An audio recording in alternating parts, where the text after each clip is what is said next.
ഈ വലിയ അപകടം ഉണ്ടായത്. കാർ യാത്രക്കാരായ മല്ലശ്ശേരി സ്വദേശികളാണ് മരിച്ചത്. ആന്ധ്രാപ്രദേശിൽ നിന്നുള്ള ശബരിമല തീർത്ഥാടകരാണ് ബസ്സിലുണ്ടായിരുന്നത്. ഇന്ന് രാവിലെ 4 മണിക്കായിരുന്നു ഈ സംഭവം. വീട് ഇതാ, നമ്മള് 4 മണിയാകുമ്പോ ഈ ഭീകരമായ സൗണ്ട് കേട്ടോണ്ടാ എഴുന്നേക്കുന്നത്. വന്ന് നോക്കുമ്പോഴത്തേക്ക് ഇടി കഴിഞ്ഞ് ഇടിച്ച് കിടക്കുന്നേ കാണാം. പിന്നെ 4 പേരുണ്ടായിരുന്നു വണ്ടിക്കകത്ത്. അപ്പോഴത്തേന് അയ്യപ്പന്മാരെ ഒരാൾക്ക് കാലിനൊരു ഫ്രാക്ചർ ഉണ്ടായിരുന്നു. നമ്മൾ നോക്കുമ്പോൾ അതിനകത്ത് ഡോർ ഓപ്പൺ ചെയ്യാൻ പറ്റത്തില്ല, അതുപോലെ ഇതായിരുന്നു. പിന്നെ ആ ചേച്ചിക്ക് മാത്രം ഒരു ജീവൻ ഉണ്ടായിരുന്നു. ആദ്യം ഞങ്ങൾ വലിച്ചിളക്കി, ഡോർ വലിച്ചിളക്കി. അപ്പോഴത്തേന് ആംബുലൻസ് വന്നു കഴിഞ്ഞപ്പോഴത്തേന് കോന്നിയിലോട്ടാ, ഗവൺമെന്റിലോട്ടാന്നാ പറഞ്ഞു. നമുക്ക് കൂടുതൽ കാര്യങ്ങൾ അറിയില്ല. 4 പേരും മരണപ്പെട്ടില്ലേ? സ്പോട്ടിൽ 3 പേര് മരിച്ചു. നമുക്ക് അവരെ ഇറക്കാൻ ഒരു നിർവാഹമില്ല. ഞാനും പപ്പയും മാത്രം ഉള്ളായിരുന്നു. പിന്നെ അയ്യപ്പന്മാര്. ആ കൊച്ചിന് ജീവൻ ഉണ്ടായിരുന്നു. ഞങ്ങള് പെട്ടെന്ന് കൊച്ചിനെ ജീവനോടുകൂടെ കൊണ്ടുവന്നു. കോന്നി അവര് പറഞ്ഞ 108 മാറ്റിയപ്പോഴത്തേനും മരിച്ചെന്ന്. ഇന്ന് രാവിലെ 4 മണിയോടെയാണ് ഈ അപകടമുണ്ടായത്. വലിയ ഒരു ദുരന്തമാണ് അവിടെ സംഭവിച്ചത്. ശശിനാരായണൻ വിവരങ്ങൾ പങ്കുവെക്കും. ശശിനാരായണൻ, എന്താണ് സംഭവിച്ചത്? ഈ അപകടം, അയ്യപ്പ ഭക്തന്മാർ സഞ്ചരിക്കുന്ന വാഹനങ്ങൾ ഇടിച്ചുള്ള അപകടം സമീപ ദിവസങ്ങളിൽ നിരവധി നമ്മൾ റിപ്പോർട്ട് ചെയ്ത് കഴിഞ്ഞു. രജിത്തെ, വളരെ ദുഃഖകരമായ ഒരു വാർത്തയാണ് രാവിലെ നമുക്ക് പങ്കുവെക്കാനുള്ളത്. എന്തായാലും ശബരിമല ദർശനം കഴിഞ്ഞ് മടങ്ങി വരുന്ന ആന്ധ്രാപ്രദേശിലുള്ള സ്വദേശികളുടെ ബസ്സും കോന്നി സ്വദേശികളായ പത്തനംതിട്ട, കോന്നി, മല്ലശ്ശേരി സ്വദേശികളായ സംഘം സഞ്ചരിച്ച കാറും കൂട്ടിയിടിച്ചാണ് ഇത്തരം ഒരു ദാരുണ സംഭവം ഉണ്ടായിരിക്കുന്നത്. ഈ അപകടത്തിൽ ഈ മല്ലശ്ശേരി സ്വദേശികളായ 4 പേരും സംഭവ സ്ഥലത്ത് വെച്ച് തന്നെ മരിച്ചിരിക്കുന്നു. മല്ലശ്ശേരി സ്വദേശികളായ മത്തായി ഈപ്പൻ, അനു, നിഖിൽ ഈപ്പൻ, ബിജു പി ജോർജ് എന്നിവരാണ് മരിച്ചത്. ഇവര് തിരുവനന്തപുരത്ത് നിന്ന്, അതായത് ബിജു ജോർജിനെയും അതുപോലെ തന്നെ മകൾ അനുവിനെയും തിരുവനന്തപുരം എയർപോർട്ടിൽ നിന്നും കൂട്ടിക്കൊണ്ടുവരുന്ന സമയത്താണ് ഇത്തരത്തിൽ കൂടൽ മുറിഞ്ഞകലിൽ വെച്ച് 18 മൂവാറ്റുപുഴ റോഡിലെ കൂടൽ മുറിഞ്ഞകലിൽ വെച്ച് അപകടം ഉണ്ടാകുന്നത്. അപകടത്തിൽ തൽക്ഷണം 3 പേര് സംഭവ സ്ഥലത്ത് വെച്ച് മരിക്കുകയും അനുവിന് മാത്രം ജീവനുണ്ടായി. അനുവിനെ കാറിൽ അപ്പോൾ തന്നെ തൊട്ടടുത്ത കോന്നി ആശുപത്രിയിലേക്ക് കൊണ്ടുവരുന്നെങ്കിലും ജീവൻ രക്ഷിക്കാനായില്ല. അങ്ങനെ ഒരു കുടുംബത്തിലെ 4 പേരും അപകടത്തിൽ മരിച്ചിരിക്കുന്നു എന്നുള്ള വിവരമാണ് നമുക്ക് അറിയാൻ കഴിയുന്നത്. എന്തായാലും ഒരു വലിയ ദുഃഖകരമായ വാർത്ത തന്നെയാണ്. തുടർച്ചയായി അപകടം ഉണ്ടാകുന്ന മേഖലയാണ്. ഈ ആന്ധ്രാപ്രദേശ് സ്വദേശികളായ തീർത്ഥാടക സംഘടിച്ച ബസ്, അത് വലിയ ബസ്സിലുണ്ടായ തീർത്ഥാടകർക്ക് വലിയ അപകടങ്ങളൊന്നുമില്ല. അവിടെ 3 പേർക്ക് മാത്രമാണ് ആ ബസ്സിലുള്ളവർക്ക് പരിക്ക് പറ്റിയത്. പക്ഷേ ഈ കാറിലുണ്ടായിരുന്ന 4 പേരും തൽക്ഷണം മരിക്കുന്ന ഒരു സാഹചര്യം ഉണ്ടായിരിക്കുന്നു. തുടർച്ചയായി അപകടം ഉണ്ടാകുന്ന ഒരു മേഖലയാണ് പുല്ലൂർ മൂവാറ്റുപുഴ റോഡിലെ കൂടൽ മുറിഞ്ഞകൽ ഭാഗം. റോഡ് നവീകരിച്ചതിന് ശേഷം വളരെ പെട്ടെന്ന് വേഗത്തിൽ വാഹനങ്ങൾ എത്തി നിയന്ത്രണം വിട്ട് ഡിവൈഡറിലേക്ക് ഇടിച്ചും പരസ്പരം കൂട്ടിയിടിച്ചും ഒക്കെ അപകടങ്ങൾ തുടർച്ചയായി ഉണ്ടാകുന്ന ഒരു മേഖലയിലാണ് ഈ അപകടം സംഭവിച്ചിരിക്കുന്നത്. 4 പേരും സംഭവ സ്ഥലത്ത് മരിച്ചൊരു വിവരം സങ്കടകരമായ വാർത്തയാണ് പങ്കുവെക്കാനുള്ളത്. എന്തായാലും ഈ നിഖിലിന്റെയും അനുവിന്റെയും വിവാഹം കഴിഞ്ഞ് നവംബർ 30-നാണ് ഉണ്ടായിരുന്നത്. ഇതിൽ കാനഡയിൽ വിവാഹവുമായി ബന്ധപ്പെട്ട് അവിടെ വിനോദത്തിന് പോയിട്ട് തിരിച്ചു വന്നാണ് നമുക്ക് അറിയുന്നത്, ബന്ധുക്കളെന്ന് അറിയാൻ കഴിഞ്ഞാൽ അവരെ തിരിച്ച് വിളിച്ചുകൊണ്ടുവരുന്ന സമയത്താണ് ഇത്തരം ഒരു അപകടം ഉണ്ടായത്. എന്തായാലും അപകടത്തിൽ തൽക്ഷണം തന്നെ ഈ 3 പേരും മരിക്കുകയും അനുവിനെ അവിടെ നിന്നും രക്ഷപ്പെടുത്തി ആശുപത്രിയിൽ കൊണ്ടുപോകുന്ന വഴിയാണ് മരിച്ചത്. കാർ പൂർണ്ണമായും വെട്ടിപ്പൊളിച്ചാണ് എടുത്തത്. അത്രയ്ക്കും വലിയ രീതിയിലുള്ള ഒരു അപകടമാണ് ഉണ്ടായത്. പത്തനംതിട്ടയിൽ നിന്നും ആന്ധ്രയിലേക്ക് പോകുന്ന ബസ്സിലേക്കാണ് ഈ കാറ് കൂട്ടിയിടിച്ചത്. എന്തായാലും ഈ ബിജു പി ജോർജിന്റെ മകളാണ് അനു. എന്തായാലും ഈ വാഹനം ഓടിച്ചിരുന്നത് ബിജു പി ജോർജ് ആണെന്നാണ് നമുക്ക് അറിയാൻ കഴിയുന്നത്. തുടരുക. ഇപ്പോൾ അനന്തു പത്തനാപുരം ടെലിഫോൺ ലൈനിലുണ്ട്. GCN ചാനലിന്റെ പ്രതിനിധിയാണ്. അനന്തു സ്പോട്ടിലുണ്ട് എന്നാണ് മനസ്സിലാക്കുന്നത്. എന്താണ് അവിടെ ഉള്ളവർക്ക് പറയാനുള്ളത്? കാരണം ഈ അപകടകരമായ തരത്തിൽ ഈ സംഭവം ഉണ്ടാകാൻ റോഡിന്റെ പ്രശ്നങ്ങളുണ്ട് എന്ന് നമ്മൾ കഴിഞ്ഞ കുറേ അപകടങ്ങളിൽ കണ്ടിരുന്നു. അത്തരത്തിൽ അപകടം സ്ഥിരം ഉണ്ടാകുന്ന ഒരു മേഖലയാണോ ഇത്? തീർച്ചയായിട്ടും കഴിഞ്ഞ കുറെ നാളുകളായിട്ട് ഇന്നലെ പോലും ഒരു അപകടം ഉണ്ടായിരുന്നു ഈ പ്രദേശത്ത്. സ്ഥിരം ദിവസവും അപകട വാർത്ത കേട്ടാണ് പലരും ഈ നാട്ടുകാർ ഉണരുന്നത് തന്നെ. അത്തരം ഈ റോഡ് മനോഹരമായി പണിഞ്ഞിട്ടേക്കാണ്, പക്ഷേ ഒരുപാട് അശാസ്ത്രീയതകളുണ്ട് റോഡ് നിർമ്മാണത്തിൽ. അതിന്റെ പരാതി ഇപ്പോഴും ഉയരുന്നുണ്ട്. എന്നും അപകടം മാത്രമുള്ള റോഡായിട്ട് ഈ പുനലൂർ മൂവാറ്റുപുഴ പാത മാറിയിരിക്കുന്നു എന്ന് തന്നെ വേണം പറയാൻ. ഇപ്പോൾ ഇന്നുണ്ടായ ഒരു അപകടത്തിന്റെ സംഭവം എന്ന് പറഞ്ഞാൽ ഒരു ഉറങ്ങിപ്പോയതാണ് അപകട കാരണമെന്നാണ് നാട്ടുകാർ പലരും പറയുന്നത്. കാരണം അമിത വേഗതയിലെത്തിയ ഈ കാർ യാത്രക്കാര് ശബരിമല തീർത്ഥാടക വാഹനത്തിലേക്ക് ഇടിച്ചു കയറുകയായിരുന്നു. അങ്ങനെയാണ് ദൃക്സാക്ഷികൾ പോലും പറയുന്നത്.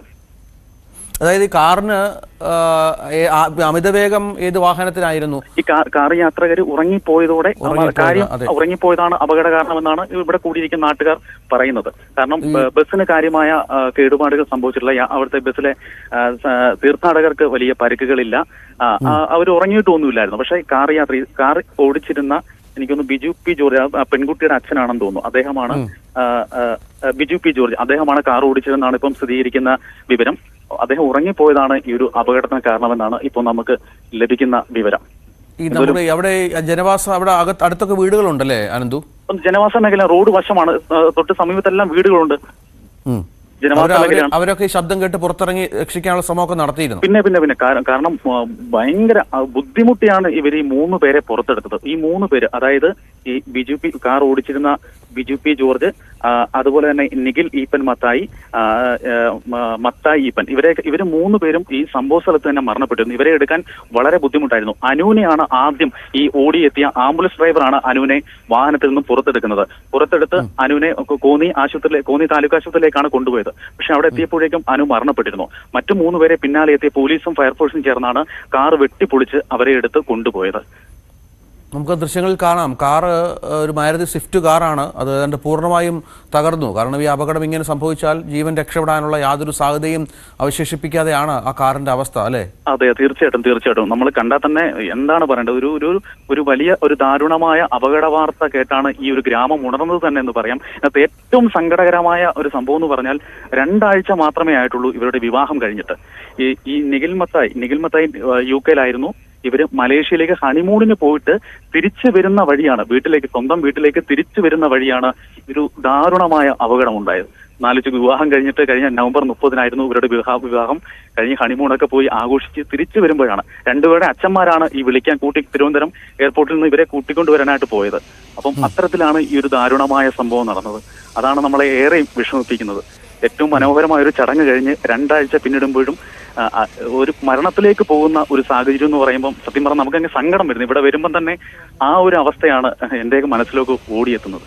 എത്ര പ്രതീക്ഷയോടെ ആയിരിക്കും. അനന്തു, ഈ നമ്മൾ ഈ അയ്യപ്പ ഭക്തന്മാരെ നമ്മുടെ ദൃശ്യങ്ങളിൽ കാണാം. അവരെ തിരിച്ച് അവർക്ക് ഈ ആ വാഹനത്തിനും അവർക്കൊന്നും മറ്റുള്ളവർക്കൊന്നും കാര്യമായ പരിക്കില്ല, അല്ലേ? ഒന്നുമില്ല. അവരുടെ ഡ്രൈവറിനോ ഒരാൾക്കങ്ങാണ്ട് ചെറിയ ഫ്രണ്ടിലിരുന്ന ആർക്കൊണ്ട് ഒരു സാരമായ പരിക്ക് മാത്രമേ ഉള്ളൂ. അവരെന്തോലും ഇവിടുന്ന് മടങ്ങിയിട്ടുണ്ട്. ഇവര് ദർശനം കഴിഞ്ഞിട്ട് ഇവര് ശ്രീപത്മനാഭസ്വാമി ക്ഷേത്രത്തിലേക്ക് പോകും വഴിയാണ് ഈ ഒരു അപകടമുണ്ടായത്. അവർക്ക് കാര്യമായ പരിക്കുകളൊന്നുമില്ല. അവരും ഇങ്ങനെ പേടിച്ചിരിക്കുകയാണ്. ഇപ്പം നമ്മൾ ചോദിക്കുമ്പോഴൊന്നും കൂടുതലായിട്ട് അവരൊന്നും മറുപടി പറയുന്നില്ല. എന്തോ ഭയന്നിരിക്കുകയാണ് അവര്. ഇതിന്റെ ഒരു ആഘാതം എത്രത്തോളം ഉണ്ടെന്ന് അവർ എനിക്കൊന്നും അറിഞ്ഞിട്ടില്ല. അവർക്കൊരു വല്ലാത്തൊരു അവസ്ഥയാണ്. ശരി അനന്തു, ഏതായാലും വളരെ അതീവ ദുഃഖകരമായ ഒരു സംഭവമാണ് അവിടെ ഉണ്ടായത്. ഈ നമുക്കറിയാം വലിയ തോതിലുള്ള അപകടങ്ങൾ സംഭവിക്കുന്ന ഒരു സ്ഥലം കൂടിയാണ് ശശിനാരായണൻ. ഇത് നമുക്കറിയാം. ഇനിയിപ്പോൾ ഈ അയ്യപ്പ ഭക്തന്മാർ സഞ്ചരിക്കുന്ന പാതകളിൽ കഴിഞ്ഞ കുറേ ദിവസങ്ങളായി നടക്കുന്ന അപകടങ്ങൾ, വണ്ടി മറിയുന്നുണ്ട്. ഈ നമുക്ക് റോഡിൻ്റെ അശാസ്ത്രീയതയൊക്കെ നമ്മൾ ഒരുപാട് ചർച്ച ചെയ്തതാണ്.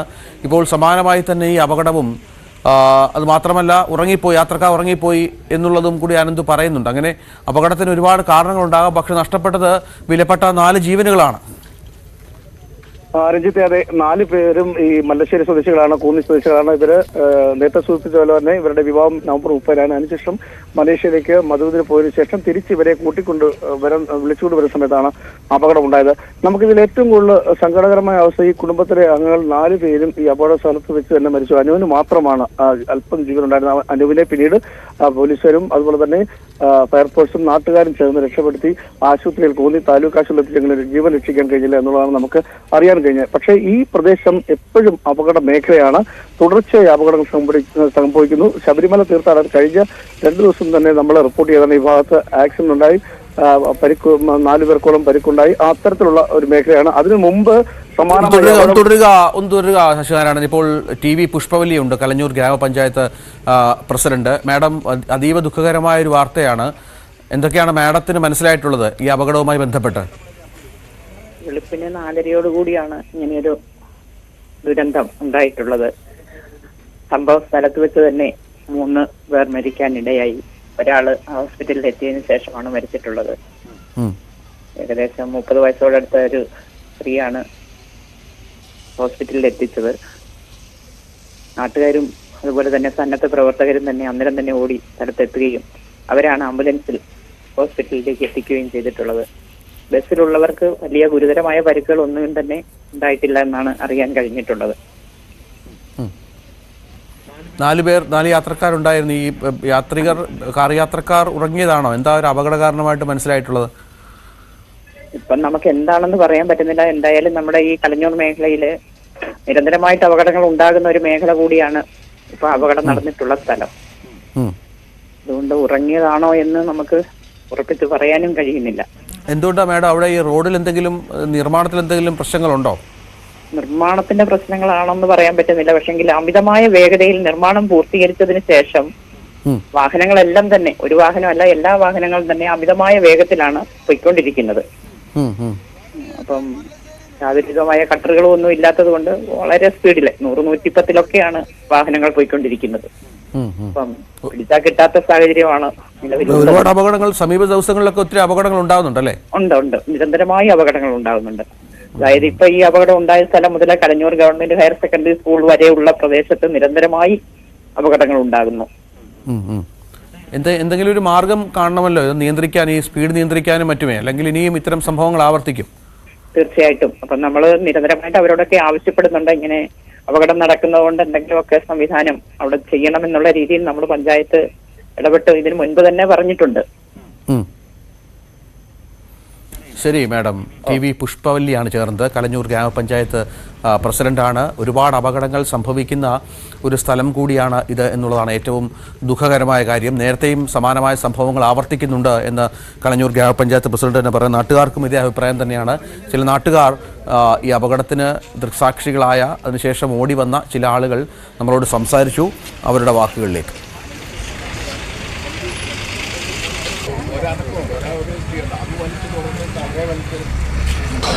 വീട് ഇതാ.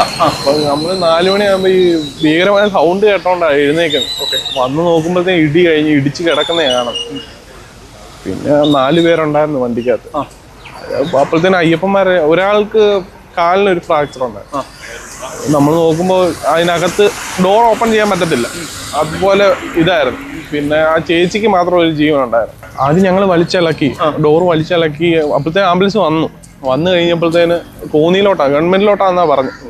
നമുക്ക് കൂടുതൽ കാര്യങ്ങൾ അറിയില്ല. 4 പേരും മരണപ്പെട്ടില്ലേ? സ്പോട്ടിൽ 3 പേര് മരിച്ചു. നമുക്ക് അവരെ ഇറക്കാൻ ഒരു നിർവാഹമില്ല. ഞാനും പപ്പയും മാത്രം ഉള്ളായിരുന്നു. പിന്നെ അയ്യപ്പന്മാര്. ആ കൊച്ചിന് ജീവൻ ഉണ്ടായിരുന്നു. ഞങ്ങള് പെട്ടെന്ന് കൊച്ചിനെ ജീവനോടുകൂടെ കൊടുത്തുകൊണ്ട് കോന്നി അവര് പറഞ്ഞ 108 മാറ്റിയപ്പോഴത്തേനും മരിച്ചെന്ന്. ശശിനാരായണൻ വിവരങ്ങൾ പങ്കുവെക്കുന്നുണ്ട്. ശശിനാരായണൻ, എന്തായാലും വലിയ അപകടം സംഭവിച്ചിരിക്കുന്നു. ഇപ്പോൾ പഞ്ചായത്ത് പ്രസിഡന്റൊക്കെ പറയുന്നത് നിരന്തരമായ അപകടങ്ങൾ സംഭവിക്കുന്ന ഒരു സ്ഥലമാണ്. ആ റോഡൊക്കെ അങ്ങോട്ട്, ഈ മനുഷ്യരുടെ പ്രശ്നമാണ്, റോഡൊക്കെ നന്നായി കഴിയുമ്പോൾ വലിയ സ്പീഡിൽ വാഹനങ്ങൾ ഓടുന്നു. നമ്മുടെ റോഡുകളുടെ പ്രത്യേകത എന്ന് പറഞ്ഞാൽ ഈ അമിത വേഗം വന്ന് ബ്രേക്ക് ഔട്ടുകയോ മറ്റു ചെയ്താൽ കൈ നിൽക്കില്ല. അതൊരു അപകടത്തിലേക്ക് തന്നെ പോകും. അങ്ങനെ ഒരുപാട് അപകടങ്ങൾ സമീപകാലത്തായി ഉണ്ടായ ഒരു പ്രദേശം കൂടിയാണിതെന്നാണ് പഞ്ചായത്ത് പ്രസിഡന്റ് അടക്കം പറയുന്നത്. റിജിത്ത്, ഇത് സ്ഥിരം അപകട മേഖലയാണ്. കാരണം ഈ പുനലൂർ മൂവാറ്റുപുഴ ഈ അടുത്ത സമീപകാലത്താണ് അത് റോഡ് വീണ്ടും നിർമ്മാണം പൂർത്തിയാക്കിയത്. അതുകൊണ്ട് തന്നെ വീതി കൂട്ടി നിർമ്മാണം പൂർത്തിയോടുകൂടി വളവുകൾ കുറവാണ്, റോഡ് സ്ട്രെയിറ്റ് ആണ്. അതുകൊണ്ട് തന്നെ അമിത വേഗതയിൽ വാഹനങ്ങൾ എത്തുന്നു എന്നുള്ള കാര്യം ശരി തന്നെയാണ്. ഒരുപക്ഷെ നിയന്ത്രണം വിട്ട് ഇത്തരത്തിൽ അപകടങ്ങൾ ഉണ്ടാകുന്ന പതിവാണ്. റോഡ് നിർമ്മാണം പൂർത്തിയായതിനു ശേഷം ഈ മുറിഞ്ഞകലിനും അതുപോലെ തന്നെ കൂടലിനും ഇടയിൽ നിരവധി വാഹനങ്ങൾ അപകടത്തിൽപ്പെടുന്നു, മരണം സംഭവിക്കുന്നു. ഇതെല്ലാം തുടർച്ചയായി സമീപകാലങ്ങളെല്ലാം ഉണ്ടായിട്ടാണ്. അത്തരം വാർത്തകൾ നമ്മൾ നൽകിയിട്ടുമുണ്ട്. ഈ അടുത്ത സമയത്ത് തന്നെ ഒരു ആംബുലൻസുമായി രോഗിയുമായി പോയ ഒരു ആംബുലൻസ് ഈ അപകടം ഉണ്ടായതിന്റെ തൊട്ടടുത്ത് വെച്ച് KSRTC ബസ്സുമായി കൂട്ടിയിടിച്ച് 4 പേർക്ക് ഗുരുതരമായി പരിക്കേറ്റ് തിരുവനന്തപുരം മെഡിക്കൽ കോളേജിലേക്ക് മാറ്റിയ സംഭവം കൂടി സമീപകാലത്തുണ്ടായി. കഴിഞ്ഞ ദിവസവും പിക്കപ്പ് വാനും തീർത്ഥാടകർ സഞ്ചരിച്ച ഇന്നോവ കാറും കൂട്ടിയിടിച്ച് ഇത്തരത്തിലൊരു അപകടം ഉണ്ടായി, പരിക്കുണ്ടാവുകയും ചെയ്തു. അതും കഴിഞ്ഞ ദിവസം നമ്മൾ വാർത്ത നൽകിയാണ്. അത്തരത്തിൽ ഈ റോഡ് നവീകരിച്ചതിന് ശേഷം, റോഡ് വീതി കൂട്ടിയതിനു ശേഷം വാഹനങ്ങൾ ഈ പുനലൂർ മൂവാറ്റുപുഴ സംസ്ഥാന പാതയിൽ തുടർച്ചയായ അപകടങ്ങൾ ഉണ്ടാകുന്നു എന്നുള്ളതാണ് നമുക്ക് പറയാൻ കഴിയുന്നത്. എന്തായാലും അത്തരത്തിൽ ഈ കാറിൽ ഓടിച്ചിരുന്ന ആളുകൾ, അതായത് കാർ ഓടിച്ചിരുന്ന ഈ നിഖിൽപി മത്തായിയാണ് കാർ ഓടിച്ചിരുന്നത്. അദ്ദേഹം ഉറങ്ങിയതാവാം അപകടത്തിന് കാരണമെന്നാണ് നമുക്ക് മനസ്സിലാക്കാൻ കഴിയുന്നത്. എന്തായാലും സംഭവ സ്ഥലത്ത് നിന്ന് വെച്ച് ഈ 3 പേരും മരണപ്പെട്ടു. ഓടിക്കൂടിയ നാട്ടുകാരാണ് ഇവരെ രക്ഷപ്പെടുന്ന ശ്രമം നടത്തിയ പക്ഷേ വാഹനം ഇടിച്ച് പൂർണ്ണമായി തകർന്നതിനാൽ ഇവരെ പുറത്തെടുക്കാൻ കഴിയാത്തൊരു സാഹചര്യം ഉണ്ടായിരുന്നു. തുടർന്ന് ഈ പോലീസും ഫയർഫോഴ്സും ഒക്കെ ചേർന്ന് വെട്ടിപ്പൊളിച്ചാണ് 3 പേരെയും പുറത്തെടുത്തത്. അനുവിനെയാണ് ആദ്യം പുറത്തെടുത്തത്. അനുവിന് ആ സമയം ജീവനുണ്ടായിരുന്നു. അനുവിനെ ഉടൻ തന്നെ കോന്നി താലൂക്ക് ആശുപത്രിയിൽ എത്തിച്ചെങ്കിലും വഴിക്ക് വെച്ച് തന്നെ മരണം സംഭവിക്കുകയായിരുന്നു. ബാക്കി 3 പേരും അതായത് മത്തായി ഈപ്പൻ, നിഖിൽ, ബിജു പി ജോർജ് എന്നിവർ കാറിനകത്തുള്ള അവർ ആ സംഭവ സ്ഥലത്ത് വെച്ച് തന്നെ മരിക്കുന്ന സാഹചര്യം ഉണ്ടായി. ഈ അനുവിന്റെയും അതുപോലെ നിഖിലിന്റെയും വിവാഹം കഴിഞ്ഞ നവംബർ 30-നാണ്. അതിനുശേഷം അവർ മലേഷ്യയിൽ മസൂദിനായി പോയിട്ട് തിരിച്ചു മടങ്ങി വരുന്ന സമയത്ത് അവരെ വിളിക്കാൻ പോയതാണ്. അതായത് മത്തായി ഈപ്പനും ബിജു പി ജോർജും ഇവർ രണ്ടുപേരും അവരെ വിളിക്കാനായിട്ട് അവരെ തിരുവനന്തപുരത്ത് കൂട്ടിക്കൊണ്ടുവരാനായിട്ട് പോയ സമയത്താണ് ഇത്തരമൊരു അപകടം ഉണ്ടായെന്നൊരു സങ്കടകരമായ ഒരു വാർത്തയാണ് നമുക്ക് ഈ രാവിലെ പങ്കുവെക്കാനുള്ളത്. തുടർച്ചയായ അപകടങ്ങൾ, ഈ റോഡ് അപകടങ്ങൾ വർദ്ധിക്കുന്ന ഒരു സാഹചര്യം ഉണ്ടാകുന്നു. എന്തായാലും റോഡിന്റെ നവീകരണം പൂർത്തിയായതിനു ശേഷം ഈ ഡ്രൈവർമാരുടെ അർഹതയും അല്ലെങ്കിൽ ഉറങ്ങിപ്പോകുന്നതും വേഗതയും ഒക്കെ ഇതിന് കാരണമാണ്.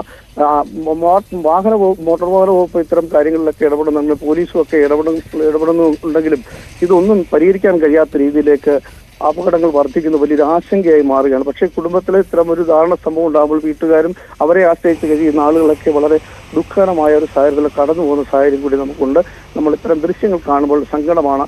കാരണം പലപ്പോഴും ഇത്തരം വാർത്തകൾ അപ്രതീക്ഷിതമായി ഉണ്ടാകുന്നു. അത് ഓരോ കുടുംബത്തിനുണ്ടായ നഷ്ടങ്ങളായി മാറുന്നു എന്നുള്ളതാണ് ഇത്തരം അപകടങ്ങൾ സൂചിപ്പിക്കുന്നത്. എന്തായാലും ഇവിടെ ഈ പുല്ലൂർ മൂവാറ്റുപുഴ റോഡിൽ മുറിഞ്ഞകലിൽ നടന്ന ഒരു അപകടം വളരെ ദാരുണമായ സംഭവം. 4 പേര് മരിച്ചു. പക്ഷേ അതേസമയം ഈ തീർത്ഥാടന വാഹനമായ ആന്ധ്ര സ്വദേശികൾ സഞ്ചരിച്ച ബസ്സിലാണ് ഈ കാറ് വന്ന് കൂട്ടിയിടിക്കുന്നത്. പക്ഷേ ആ ബസ്സിലെ തീർത്ഥാടകർക്ക് കാര്യമായ പരിക്കുകളൊന്നും ഉണ്ടായില്ല. പക്ഷെ അവർ ഉറങ്ങിയിട്ടില്ല എന്നുള്ളതാണ് സംഭവം.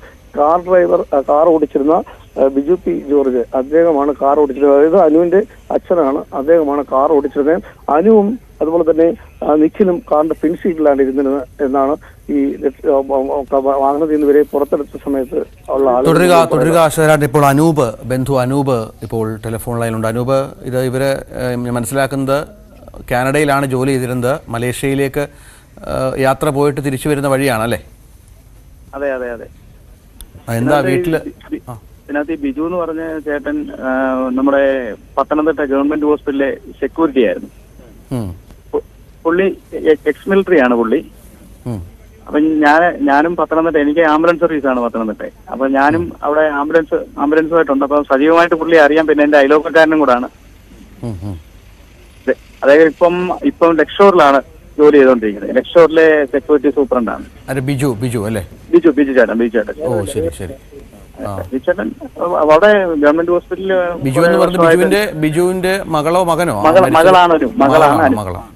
അതെ അതെ അതെ. ബിജു ചേട്ടന്റെ മകളും പിന്നെ മരുമകന്റെ അച്ഛനും ഇവര് 4 പേരാണ്. ഇവരെവിടെയാ? ഇവര് പിന്നെ കാനഡയിലായിരുന്നല്ലേ? മകൻ കാനഡയിലായിരുന്നു. അതെ അതെ അതെ. കാനഡയിൽ നിന്ന് എത്ര നാളായിട്ട് കാനഡയിലാണ് ജോലി ചെയ്യുന്നുണ്ട് അദ്ദേഹം? ഇല്ല, ഇല്ല ഈ കല്യാണം ഉടനെ കഴിഞ്ഞേ ഉള്ളൂ. ഈ കഴിഞ്ഞിടയ്ക്കാണ് കല്യാണം കഴിഞ്ഞത് പറഞ്ഞത്.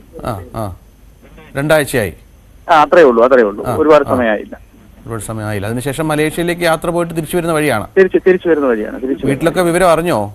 അറിഞ്ഞു. ഇവിടെ എല്ലാരും ആൾക്കാരാണ്, അവരുടെ ബന്ധുക്കളും. വേറെ ആരൊക്കെയുണ്ട് വീട്ടിൽ? വീട്ടില് ഇനിയും ഒരു ആങ്ങള പയ്യനുണ്ട്, അനിയനുണ്ട്. ഈ അനു എന്ന് പറഞ്ഞ ആളെ അനിയനുണ്ട്. അവരല്ല ഇവിടെ എല്ലാം അവരുടെ ഈ ബിജു എന്ന് പറഞ്ഞ ചേട്ടൻ എല്ലാവർക്കും വലിയ പ്രിയപ്പെട്ട ആളാണ്. അദ്ദേഹത്തിന്റെ അച്ഛനും എല്ലാം നാട്ടിൽ നല്ല ആൾക്കാരുമായിട്ട് വലിയ സഹകരണമൊക്കെ ഉള്ള ആളാണ്. അവരുടെ സുഹൃത്തുക്കളും ബന്ധുക്കളും എല്ലാം ഇവിടെ ഉണ്ട്. അനു ജോലി ചെയ്യുന്നുണ്ടായിരുന്നോ? എന്തോ? അനു ജോലി ചെയ്യുന്നുണ്ടായിരുന്നോ? അത് കറക്റ്റ് ആയിട്ടല്ല. ജോലിയുണ്ട്. അവിടെ ഉണ്ടല്ലേ? സ്ഥലത്തുണ്ട് അനൂപ് അല്ലേ? ഉണ്ട്. മറ്റെന്താ വിവരങ്ങൾ? കോന്നി ഗവൺമെന്റ് ഹോസ്പിറ്റലാണ് ഇപ്പൊ നമ്മളുള്ളത്. 3 ബോഡി കോന്നി ഗവൺമെന്റ് ഹോസ്പിറ്റലും മോഡ് ബോഡി ഇപ്പം പത്തനംതിട്ട മുത്തൂറ്റുമാണ്. പോസ്റ്റ്മോർട്ടം അങ്ങനെ നടപടികൾ എന്തെങ്കിലും? ഇല്ല, നടപടികളൊന്നും ആയിട്ടില്ല. ഇനി ഇൻവെസ്റ്റും കാര്യങ്ങളും സമയമെടുക്കും. ആരൊക്കെ ഉണ്ട്? ആരെങ്കിലും എത്തിയിട്ടുണ്ടോ? ഈ പ്രധാനപ്പെട്ട ആളുകളൊക്കെ അവിടെ എത്തിയിട്ടുണ്ടോ? എന്തുണ്ട്, എല്ലാ രാഷ്ട്രീയ പാർട്ടിയുടെ ആൾക്കാരും നേതാക്കന്മാരും എല്ലാം, പിന്നെ സുഹൃത്തുക്കള് ബന്ധുക്കള് എല്ലാരും ഉണ്ട് ഇവിടെ. അവരെല്ലാം വേണ്ട രീതിയിലെല്ലാം കാര്യങ്ങൾ നീക്കുന്നുണ്ട്. പെട്ടെന്ന് ഇൻവെസ്റ്റ് നടത്താനും പോസ്റ്റ്മോർട്ടത്തിന്റെ കാര്യങ്ങൾ സജ്ജീകരണം ഒക്കെ ഇവിടെ ചെയ്യുന്നുണ്ട്. ശരി അനൂപ്, നന്ദി അനൂപ് സംസാരിച്ചതിന്. ഏതായാലും അനൂപ് അവിടെ കോന്നി താലൂക്ക് ആശുപത്രിയിലുണ്ട്. 3 മൃതദേഹങ്ങൾ കോന്നി താലൂക്ക് ആശുപത്രിയിലാണുള്ളത്. മരിച്ച പെൺകുട്ടി അനൂപിൻ്റെ മൃതദേഹം മുത്തൂറ്റിലാണ് ഇപ്പോൾ ഉള്ളത്. ഇനിയിപ്പോൾ ഇൻക്വസ്റ്റ് നടപടികൾ, പോസ്റ്റ്മോർട്ടം നടപടികളൊക്കെ അതിനുള്ള കാര്യങ്ങളൊക്കെ അവിടെ പുരോഗമിക്കുകയാണ് എന്നാണ് മനസ്സിലാകുന്നത്. ഏതായാലും അതീവ ദുഃഖകരമായ ഒരു വാർത്തയോടെയാണ് ഇന്ന് ഞായറാഴ്ച രാവിലെ ആരംഭിക്കുന്നത്. മലേഷ്യയിൽ നിന്ന് യാത്ര കഴിഞ്ഞ് വന്ന നവദമ്പതികളെ വിളിച്ചുകൊണ്ട് മടങ്ങി വന്ന ഇരുവരുടെയും അച്ഛന്മാരാണ് ഇവരെ വിളിക്കാനായി എയർപോർട്ടിലേക്ക് പോയത്. തിരിച്ചു വരുന്ന വഴിയാണ് ഈ ദാരുണമായ ഈ സംഭവം ഉണ്ടായത്. വലിയ സങ്കടകരമായ ഒരു വാർത്തയാണ്. കാരണം നേരത്തെ അനന്തുമൊക്കെ പറഞ്ഞതുപോലെ വിവാഹം കഴിഞ്ഞിട്ട് ഇത്ര ദിവസമേ ആയിട്ടുള്ളൂ. അവരവിടെ ഒരു സന്തോഷ നിമിഷങ്ങളിലൂടെ കടന്നു പോകുന്ന സമയം കൂടിയായിരുന്നു. ഇതിനിടയിലാണ് ഇത്ര ദാരുണമായ ഒരു സംഭവം ഉണ്ടാകുന്നത് എന്നുള്ളതാണ്. നേരത്തെ ഇവിടുത്തെ പഞ്ചായത്ത് പ്രസിഡന്റ് പറഞ്ഞതുപോലെ ഒരുപാട് അപകടങ്ങൾ ഉണ്ടാകുന്ന ഒരു മേഖല കൂടിയാണ്, നിരവധി അപകടങ്ങൾ ഉണ്ടാകുന്ന ഒരു മേഖല കൂടിയാണ്. റോഡിൻ്റെ അശാസ്ത്രീയത ഒരു വലിയ കാരണം, വളരെ പ്രധാനപ്പെട്ട ഒരു കാരണമാണ്. ഈ റോഡൊക്കെ വളരെ സ്മൂത്തായി റോഡ് ചെയ്തിട്ട് കഴിയുമ്പോൾ അതിലൂടെ അമിത വേഗത്തിലുള്ള വാഹനങ്ങളുടെ ഓടിക്കുന്ന പ്രവണത അത് കൂടി വരുന്നു. അതും അപകടത്തിന് വലിയ കാരണമാകുന്നു എന്നുള്ള വിവരം കൂടിയുണ്ട്. ഏതായാലും അതീവ ദുഃഖകരമായ മണിക്കൂറുകളിലൂടെയാണ് ഇപ്പോൾ കടന്നു പോകുന്നത് ഈ മേഖല. ശശിനാരായണൻ, ഇനിയിപ്പോൾ ഉള്ളത് ഇതിൻ്റെ ഇൻക്വസ്റ്റ് നടപടികൾ, പോസ്റ്റ്മോർട്ടം നടപടികളൊക്കെ ഉണ്ടാകും. ബന്ധുക്കൾക്ക് മൃതദേഹം വിട്ടുകൊടുക്കണം. ഇപ്പോൾ സംസാരിച്ച അനൂപ് പറഞ്ഞത് അവിടെ പ്രധാനപ്പെട്ട രാഷ്ട്രീയ നേതാക്കളൊക്കെ എത്തിയിട്ടുണ്ട്. വളരെ വേഗം നടപടികൾ പൂർത്തിയാക്കി ഇനി ബന്ധുക്കൾക്ക് മൃതദേഹം വിട്ടുകൊടുക്കുക എന്നുള്ളതാണ്. അതിനുള്ള നടപടിക്രമങ്ങളാണോ ഇപ്പോൾ പുരോഗമിക്കുന്നത്? രഞ്ജിത്തെ, അത് തന്നെയാണ്. ഇനി മൃതദേഹവുമായി ബന്ധപ്പെട്ടുള്ള നടപടിക്രമങ്ങൾ പൂർത്തിയാക്കണം. 3 പേരുടെയും മൃതദേഹം കോന്നി താലൂക്ക് ആശുപത്രിയിൽ എത്തിച്ചിട്ടുണ്ട്. ഒരാളുടെ മൃതദേഹം പത്തനംതിട്ട സ്വകാര്യ ആശുപത്രിയിലാണുള്ളത്. എന്തായാലും രാഷ്ട്രീയ സാംസ്കാരിക രംഗത്തെ ആളുകളൊക്കെ ഇവരെ പരിചയമുള്ള, നാടുമായി അടുത്ത ബന്ധമുള്ളവരാണ് ഈ മത്തായി ഈപ്പനും അതുപോലെ തന്നെ ബിജു ജോർജും. മല്ലശ്ശേരി എന്ന് പറഞ്ഞാൽ കോന്നിയുടെ തൊട്ടടുത്ത് തന്നെയുള്ള പ്രദേശമാണ്. അവിടെ എല്ലാ ആളുകൾക്കും നേരിട്ട് പരിചയമുള്ള വ്യക്തികളാണ്. അതുകൊണ്ട് തന്നെ നാട്ടുകാരെല്ലാം സംഭവം അറിഞ്ഞ് ഈ ആശുപത്രിയിൽ എത്തിയിട്ടുണ്ട്. സംസ്കാര ചടങ്ങുകളും മറ്റു കാര്യങ്ങളും നടപടിക്രമങ്ങളൊക്കെ പിന്നീട് തീരുമാനിക്കും. എന്തായാലും ആദ്യഘട്ടത്തിൽ ഇവരുടെ പോലീസ് വന്ന് മറ്റ് നടപടികൾക്ക് നമുക്ക് പൂർത്തിയായ ശേഷമായിരിക്കും അത്തരം കാര്യങ്ങളിലേക്ക് കടക്കുക. എന്തായാലും അപകടവുമായി ബന്ധപ്പെട്ട് ഇന്ന് രാവിലെ മുതൽ വലിയ സങ്കടകരമായ ഒരു വാർത്ത ആണ് ഉണ്ടായത്. ഈ അപകടങ്ങൾ ഈ റോഡിൽ പ്രധാനമായും ഈ നാട്ടുകാർ തന്നെ ഇപ്പോൾ ഈ അപകടവുമായി ബന്ധപ്പെട്ട് പറഞ്ഞത് തുടർച്ചയായിട്ട് ഇത്തരം അപകടം ഉണ്ടാകുന്നത് പലപ്പോഴും ഓടിക്കൂടുന്നവർ തന്നെയാണ് ഈ ഇത്തരം രക്ഷാപ്രവർത്തനത്തിൽ ഏർപ്പെടുന്നത്. അത് തന്നെ അവര് ഒരു സ്ഥിരം പതിവായി മാറിയിരിക്കുന്നു എന്നാണ് നമ്മൾ പലപ്പോഴും പറയുന്നത്. കാരണം അപകടം ഉണ്ടായാൽ ഉടൻ തന്നെ നാട്ടുകാർ ഈ സ്ഥലങ്ങളിൽ, സ്ഥിരം ഉണ്ടാകുന്ന സ്ഥലങ്ങളിൽ ഒരു ശബ്ദം കേട്ടാൽ രാത്രി തന്നെ ഉറങ്ങാൻ കഴിയാതെ പെട്ടെന്ന് തന്നെ ഇവർ തന്നെ വന്ന് ഈ അപകടത്തിൽപ്പെട്ടവരെ രക്ഷപ്പെടുത്തി വാഹനത്തിൽ കയറ്റിവിടുന്ന സാഹചര്യം, അല്ലെങ്കിൽ മരിച്ചവരാണെങ്കിൽ അത്തരം കാര്യങ്ങളിലേക്കൊക്കെ ബന്ധുക്കളെ അറിയിക്കേണ്ട ജോലിയായി ഈ പ്രദേശങ്ങളിൽ, ഈ കൂടൽ മുറിഞ്ഞകൾ ഭാഗങ്ങളിൽ ആളുകൾ സ്ഥിരം എത്തരത്തിലൊരു സാഹചര്യം ഉണ്ടാകുന്നു എന്നുള്ളൊരു കാര്യം കൂടി അവർ പറയുകയാണ്. അത്തരത്തിലുള്ള ആശങ്ക ഈ പ്രദേശത്തുണ്ട്. റോഡപകടങ്ങൾ വർദ്ധിക്കുന്ന സാഹചര്യത്തിൽ റോഡിന്റെ നവീകരണ പ്രവർത്തനങ്ങളെല്ലാം പൂർത്തിയായതിനു ശേഷം വലിയ വേഗത്തിലെത്തുന്ന വാഹനങ്ങൾ, അശ്രദ്ധയോടെ ഡ്രൈവ് ചെയ്യുന്ന വാഹനങ്ങൾ, ഡ്രൈവർമാർ ഉറങ്ങിയ കാര്യങ്ങൾ, അതുപോലെ വാഹനം നല്ല റോഡ് നന്നായി നിർമ്മാണം പൂർത്തിയാക്കാനായിട്ട് വാഹനം ഓടിക്കുമ്പോൾ വളരെ പെട്ടെന്ന് വേഗത്തിൽ പോകുന്നു. ഡ്രൈവർമാർ പെട്ടെന്ന് വേഗത കൂട്ടി വാഹനം ഓടിക്കും. അത്തരത്തിലുള്ള അപകടങ്ങളാണ് ഇതിനെല്ലാം കാരണമായിരിക്കുന്നത്. എന്തായാലും ഒരു കുടുംബത്തിലെ 4 പേർ രാവിലെ ഈ അപകടവുമായി ഇപ്പോൾ റോബിൻ പീറ്റർ ഉണ്ട്, പ്രമാടം പഞ്ചായത്ത് മുൻ പ്രസിഡന്റ്. അദ്ദേഹം ടെലിഫോണിലാണ്. റോബിൻ പീറ്റർ, താങ്കൾ ഈ അപകട വാർത്ത അത് അതീവ ദുഃഖകരമാണ്, അത് അറിഞ്ഞു കാണും. ഇപ്പോൾ നമുക്ക് ഒരുപാട് വിവരങ്ങൾ ഇതുമായി ബന്ധപ്പെട്ട് പറയുന്നുണ്ട്. റോഡിന്റെ പ്രശ്നമുണ്ട്, അമിത വേഗമുണ്ട്. താങ്കൾക്ക് മനസ്സിലായത് എന്താണ് ഈ മേഖലയെക്കുറിച്ച്? ഈ അപകടത്തെ സംബന്ധിച്ചോളം ഇന്ന് രാവിലെ ഇത് കേൾക്കുമ്പോൾ വളരെയേറെ ഈ നാടിനെ സംബന്ധിച്ചോളം വളരെയേറെ ദുഃഖകരമായ ഒരു വാർത്തയാണ്. കാരണം എന്നെ സംബന്ധിച്ചോളം ഈ 2 കുടുംബവുമായും ഏറ്റവും അടുത്ത് സ്നേഹബന്ധമുള്ള കുടുംബമാണ്. ഈ മകളുടെയും മകന്റെയും വിവാഹത്തിന് കഴിഞ്ഞ ആഴ്ച ഞാൻ പങ്കെടുത്തിരുന്നതാണ്. അവര് വിദേശത്ത് പോയിട്ട് തിരികെ വരുമ്പോൾ മകന്റെ പിതാവും മകളുടെ പിതാവും കൂടി തിരുവനന്തപുരം എയർപോർട്ടിൽ നിന്നും അവരെ വിളിച്ച് കൊണ്ടുവരുന്ന സമയത്താണ് ഈ അപകടം ഉണ്ടായിട്ടുള്ളത്.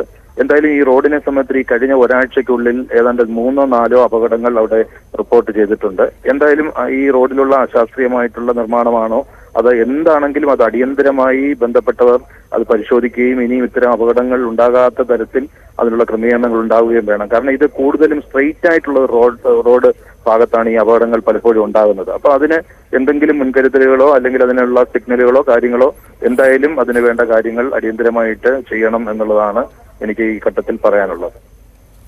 ശ്രീ റോബിൻ പീറ്ററാണ് ചേർന്നത്. അദ്ദേഹത്തിന് ഈ മേഖലയെക്കുറിച്ച് നല്ല പരിചയമുള്ള ആളാണ്, ഈ ആളുകളുമായി അടുത്ത പരിചയമുള്ള ആളാണ്, വിവാഹത്തിൽ പങ്കെടുത്ത ആൾ കൂടിയാണ്. അത്രത്തോളം ദുഃഖകരമായ ഒരു സാഹചര്യത്തിൽ കൂടിയാണ് ഇപ്പോൾ കാര്യങ്ങൾ കടന്നു പോകുന്നത് എന്നുള്ളതാണ്. 4 പേരാണ്, അതായത് ഒരു കുടുംബം എന്ന് വെച്ചാൽ ഇവർ വിവാഹത്തിന് ശേഷം ഒന്നിച്ച ഒരു കുടുംബമാണ്. ഈ കുടുംബത്തിലെ 4 പേരാണ് മരിച്ചത് എന്നുള്ളതാണ് അതീവ ദുഃഖകരം. നവദമ്പതികളായ 2 പേർ, ഇവരുടെ അച്ഛന്മാർ മരണപ്പെട്ടു എന്നുള്ള എത്ര ദുഃഖകരമായ വാർത്തയാണ് എന്നുള്ളതാണ് ഏറ്റവും ഏറെ സങ്കടകരമായ ഒരു കാര്യം എന്നുള്ളതാണ്. ദൃശ്യങ്ങളിൽ നമുക്കത് കാണാം. എത്രത്തോളം ദുഃഖമുണ്ട് ഈ വാർത്ത നമ്മൾ പറയുമ്പോൾ പോലും. ഇന്ന് രാവിലെ 4 മണിയോടുകൂടിയാണ് അപകടമുണ്ടായത് എന്നുള്ളതാണ്. നാട്ടുകാരൊക്കെ ഈ അപകടം കണ്ട് ഞെട്ടിത്തെരിച്ചിരിക്കുന്ന ഒരു സാഹചര്യം കൂടിയുണ്ട്. പലർക്കും ഈ കുട്ടികളെ, ഈ അപകടത്തിൽപ്പെട്ടവരെ രക്ഷിക്കാനാവാത്ത പശ്ചാത്തലം കൂടി ഉണ്ടായിരുന്നു. അത്രത്തോളം ഈ വാഹനം തകർന്ന സാഹചര്യം പിന്നീട് വളരെ പ്രയാസപ്പെട്ടാണ് പലരെയും പുറത്തെടുത്തത് എന്നാണ് ഇപ്പോൾ നമുക്ക് മനസ്സിലാകുന്നത്.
മറ്റൊരു അപകട വാർത്ത തിരൂർ ആലത്തിയൂരിൽ നിന്നാണ്. അവിടെ 2 ആഴ്ച മുൻപ് ഒരു അപകടമുണ്ടായിരുന്നു തിരൂർ ആലത്തിയൂർ പഞ്ഞൻപടിയിൽ. അവിടെ വീണ്ടും ഒരു വൻ അപകടത്തിന്റെ വാർത്തയാണ് ഇപ്പോൾ നൽകാനുള്ളത്. അയ്യപ്പ ഭക്തർ സഞ്ചരിച്ച ടൂറിസ്റ്റ് ബസ്സും പിക്കപ്പും കൂട്ടിയിടിച്ചു. 2 വാഹനങ്ങളിലെയും ഡ്രൈവർമാർക്ക് പരിക്കേറ്റു. 2 ആഴ്ച മുൻപാണ് ബസും ടാങ്കറും കൂട്ടിയിടിച്ച് ആലത്തിയൂർ പഞ്ഞൻപടിയിൽ അപകടമുണ്ടായത്. അതിനു പിന്നാലെയാണ് ഇപ്പോൾ പുതിയ അപകടം. അയ്യപ്പ ഭക്തർ സഞ്ചരിച്ച ടൂറിസ്റ്റ് ബസും പിക്കപ്പുമാണ് കൂട്ടിയിടിച്ചത്. പിക്കപ്പിന്റെ മുൻഭാഗം പൂർണ്ണമായും തകർന്നു. അയ്യപ്പ ഭക്തർ പരിക്കേൽക്കാതെ രക്ഷപ്പെട്ടെങ്കിലും 2 വാഹനങ്ങളിലെയും ഡ്രൈവർമാർക്ക് പരിക്കേറ്റു. പിക്കപ്പ് വാനിൽ കുടുങ്ങിയ ഡ്രൈവറെ ഏറെ പണിപ്പെട്ടാണ് പുറത്തെടുത്തത്. ഇതോടെ ആലത്തിയൂർ BP അങ്ങാടി പാതയിൽ മണിക്കൂറുകളോളം ഗതാഗതം സ്തംഭിച്ചു. ന്യൂസ് 18 തിരൂർ. ഇടവേളയ്ക്ക് ശേഷം കൂടുതൽ വാർത്തകളുമായി മടങ്ങിയെത്താം.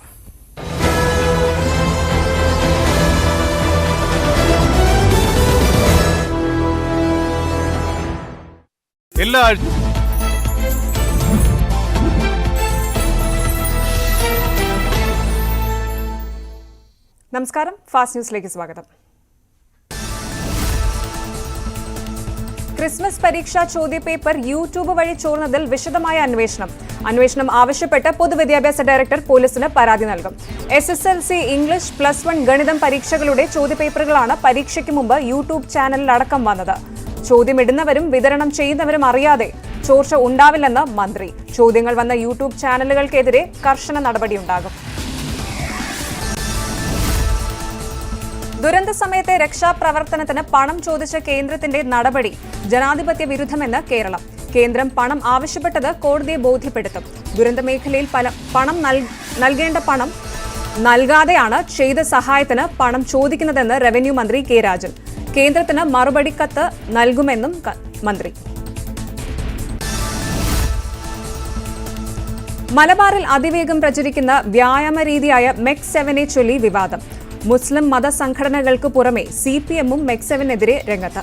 മെക് 7 പിന്നിൽ ജമാഅത്തെ ഇസ്ലാമിയാണെന്നും സുന്നി വിശ്വാസികൾ ഇതിൽ പെട്ടുപോകരുത് എന്നുമാണ് സമസ്ത AP വിഭാഗത്തിന്റെ മുന്നറിയിപ്പ്. മെക് 7 വാട്സാപ്പ് കൂട്ടായ്മയുടെ അഡ്മിന് പോപ്പുലർ ഫ്രണ്ടുമായി ബന്ധമുണ്ടെന്ന് CPM സമ്മേളനത്തിൽ കോഴിക്കോട് ജില്ലാ സെക്രട്ടറി P. മോഹനൻ. മെക് 7-എതിരായ ആരോപണം അടിസ്ഥാനരഹിതമെന്ന് സംഘാടകരുടെ വിശദീകരണം. എല്ലാ രാഷ്ട്രീയ പാർട്ടികളിൽ ഉള്ളവരും മെക് 7-ന്റെ ഭാഗമെന്നും സംഘാടകർ. 21 മിനിറ്റ് നീണ്ടു നിൽക്കുന്ന വ്യായാമ രീതിയാണ് മൾട്ടി എക്സസൈസ് കോമ്പിനേഷൻ അഥവാ മെക് 7. അതിർത്തി രക്ഷാ സേനയിൽ ഉദ്യോഗസ്ഥനായ സലാഹുദ്ദീനാണ് സ്ഥാപകൻ. 2012 ആദ്യ സെഷൻ സംഘടിപ്പിച്ച മെക്സെവന് ഇന്ന് 100-ലധികം യൂണിറ്റുകളുണ്ട്.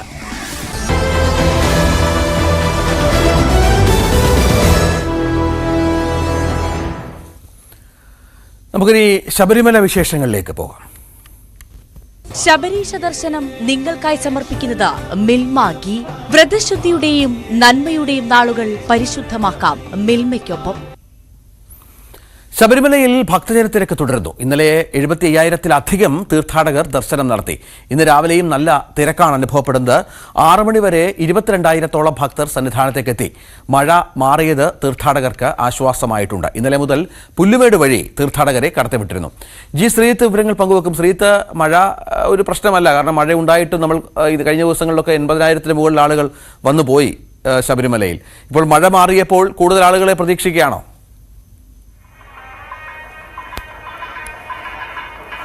തീർച്ചയായും മഴ മാറുമ്പോൾ കുറച്ചുകൂടി ആളുകൾ ഉണ്ടാകുമെന്ന പ്രതീക്ഷ തന്നെയുണ്ട്. കാരണം മഴ ഇല്ലാത്ത ദിവസങ്ങളിൽ ഒരു 80,000-ന് മുകളിൽ ഒരു 85,000, 90,000 ഒക്കെ എത്തിയൊരു സാഹചര്യമായിരുന്നു ശബരിമലയിൽ ഉണ്ടായിരുന്നത്. എന്തായാലും കഴിഞ്ഞ 3-4 ദിവസമായി അങ്ങനെ ഒരു കണക്കിലേക്ക് എത്തുന്നില്ല. 76,000 ഒക്കെ വരെ എത്തിയിട്ടുണ്ട്. പക്ഷെ 80,000 കടന്നിട്ടില്ല. എന്തായാലും നല്ല തിരക്ക് തന്നെ തുടരുന്നു എന്ന് തന്നെ നമുക്ക് നിസ്സംശയം പറയാൻ സാധിക്കും. ഇപ്പോ രാവിലെ ഉഷപൂജ കഴിഞ്ഞ് ശീവേലിക്കുള്ള ഒരുക്കങ്ങൾ സന്നിധാനത്ത് നടക്കുകയാണ്. വൈകാതെ മേൽശാന്തിയും തന്ത്രി ഉൾപ്പെടെയുള്ളവർ ക്ഷേത്രത്തിന് പ്രദക്ഷിണം വെച്ച് ഇവിടേക്ക് എത്തും. അതുകൊണ്ട് തന്നെ ഈ പൂജ നടക്കുന്നതുകൊണ്ട് തന്നെ ഭക്തർ ഇവിടെ അല്പം കാത്തു നിൽക്കുകയാണ്. അതായത് ദർശനം അല്പസമയത്തേക്ക് ഇപ്പോൾ ഇല്ല എന്ന് തന്നെ പറയാൻ സാധിക്കും. എന്തായാലും മഴ മാറിയതുകൊണ്ട് ഈ പുല്ലുമേട് വഴിയുള്ള തീർത്ഥാടനമൊക്കെ തുറന്ന് കൊടുത്തിട്ടുണ്ട്. നമുക്ക് ഇവിടെ ചില ഭക്തരുണ്ട്. അവരെങ്ങനെയുണ്ടായിരുന്നു ദർശനം ചോദിക്കാം. എങ്ങനെയാ കയറി വന്നേ? മഴയൊന്നും ഇല്ലാത്തതുകൊണ്ട് പെട്ടെന്ന് വരാൻ പറ്റില്ല. എവിടുന്നാ വരുന്നേ? ഞങ്ങൾ മാവേലിക്കര. കുഞ്ഞിന് ചോറൂണ്? ചോറുണ്ട്. കുഞ്ഞ് കരയുന്നൊന്നുമില്ല? കരച്ചിട്ട് തുടങ്ങിയവൻ കുറച്ചു നേരം ആയില്ലേ അമ്മയെ കാണാതിരുന്നിട്ട്.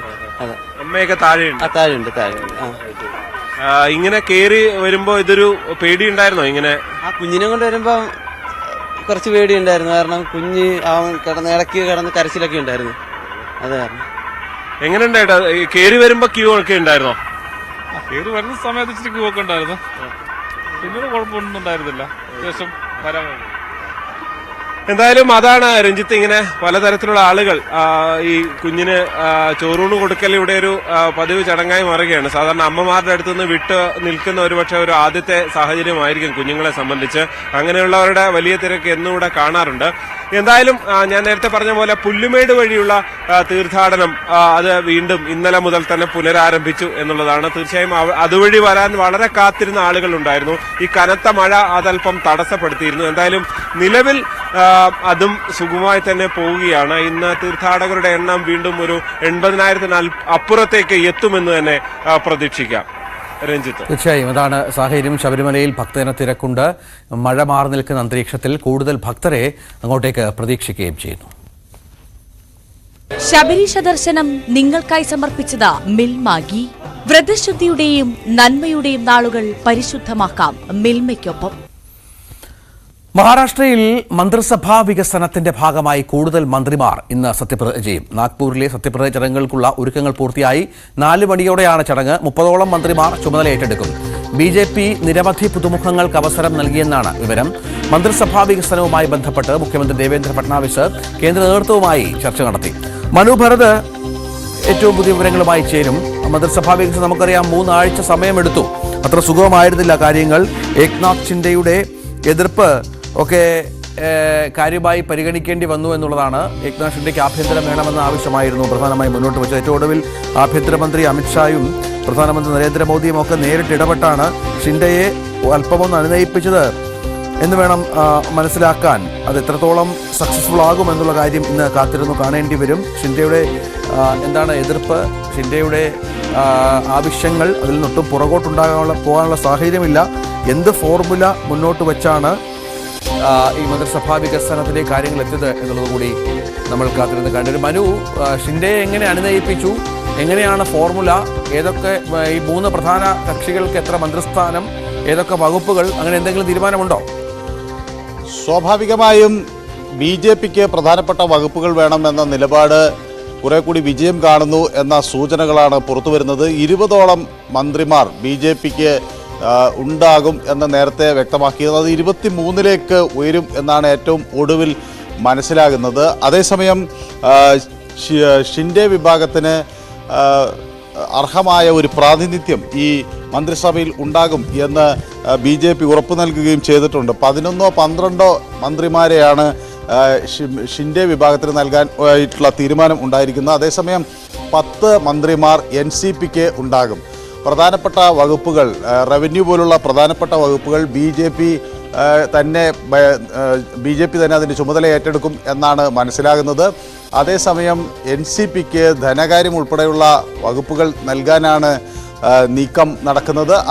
ഏതായാലും പ്രധാനപ്പെട്ട വിദ്യാഭ്യാസം, ആരോഗ്യം തുടങ്ങിയ വകുപ്പുകൾ BJP തന്നെ നിയന്ത്രിക്കും എന്നതാണ് ഏറ്റവും ഒടുവിൽ വ്യക്തമാകുന്നത്. മഹാരാഷ്ട്രയിൽ BJP സമീപകാലത്തുണ്ടായ ഏറ്റവും വലിയ വിജയമാണ് നേടിയിട്ടുള്ളത്. ഇത് സംബന്ധിച്ചുള്ള ചർച്ചകൾ ദേവേന്ദ്ര ഫട്നാവിസ് പ്രധാനമന്ത്രിയുമായി കഴിഞ്ഞ ദിവസം നടത്തിയിരുന്നു. ഇപ്പോഴും കേന്ദ്ര നേതൃത്വവുമായി ചർച്ചകൾ തുടരുകയാണ്.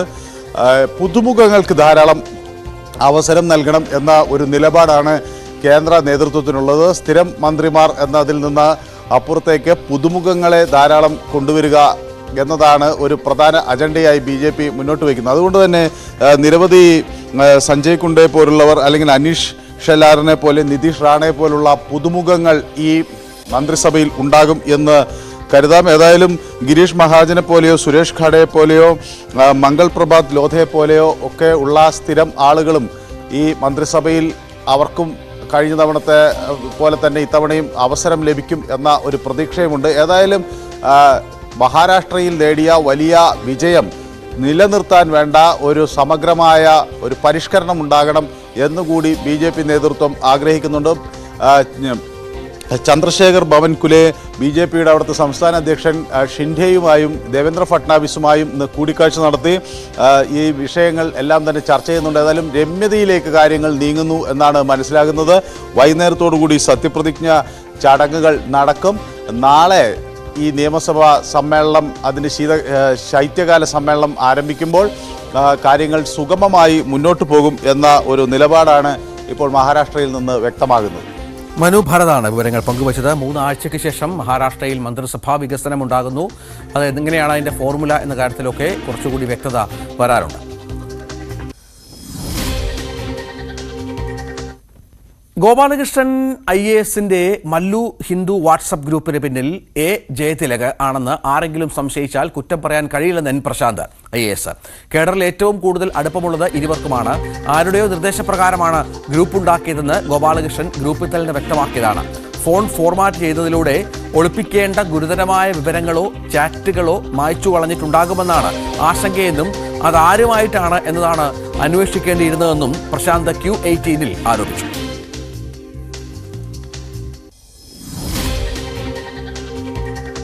ഗോപാലകൃഷ്ണൻ ഒരു ഗ്രൂപ്പ് ഉണ്ടാക്കിയതിന് ശേഷം അതിനകത്ത് മറ്റൊരു ഉദ്യോഗസ്ഥ ചോദിക്കുന്നുണ്ട് എന്താണ് ഗോപാല ഈ ഗ്രൂപ്പ് എന്ന്. അപ്പോൾ ഗോപാല അതിനകത്ത് പറയുന്നത് എൻ്റെ അടുത്ത് ഇത് ഉണ്ടാക്കാൻ ആവശ്യപ്പെട്ടുകൊണ്ടുണ്ടാക്കി എന്നും പറയുന്നുണ്ട്. ഞാൻ കണ്ടിട്ടില്ല ഇത് പക്ഷേ ആധികാരികമായിട്ട് കേട്ടത് തന്നെയാണ്. അപ്പോൾ ഇത് ആരോ പറഞ്ഞിട്ടാണ് പുള്ളി ഇത് ചെയ്തതെന്ന് പറയുന്നുണ്ട്. അതാരാന്ന് എനിക്കറിയില്ല. പക്ഷേ ഇതൊക്കെ സ്പെക്കുലേഷൻ ആയതുകൊണ്ട് ഞാൻ അതിലോട്ട് കടക്കുന്നില്ല. പക്ഷേ അത് ഉണ്ടാക്കാൻ പറഞ്ഞ ഒരാള് ഗോപാലകൃഷ്ണന് സ്വാഭാവികമായിട്ടും പറഞ്ഞാൽ ആര് പറഞ്ഞാലാണ് ഒരാള് പറഞ്ഞാലല്ലേ അത് ചെയ്യുള്ളൂ.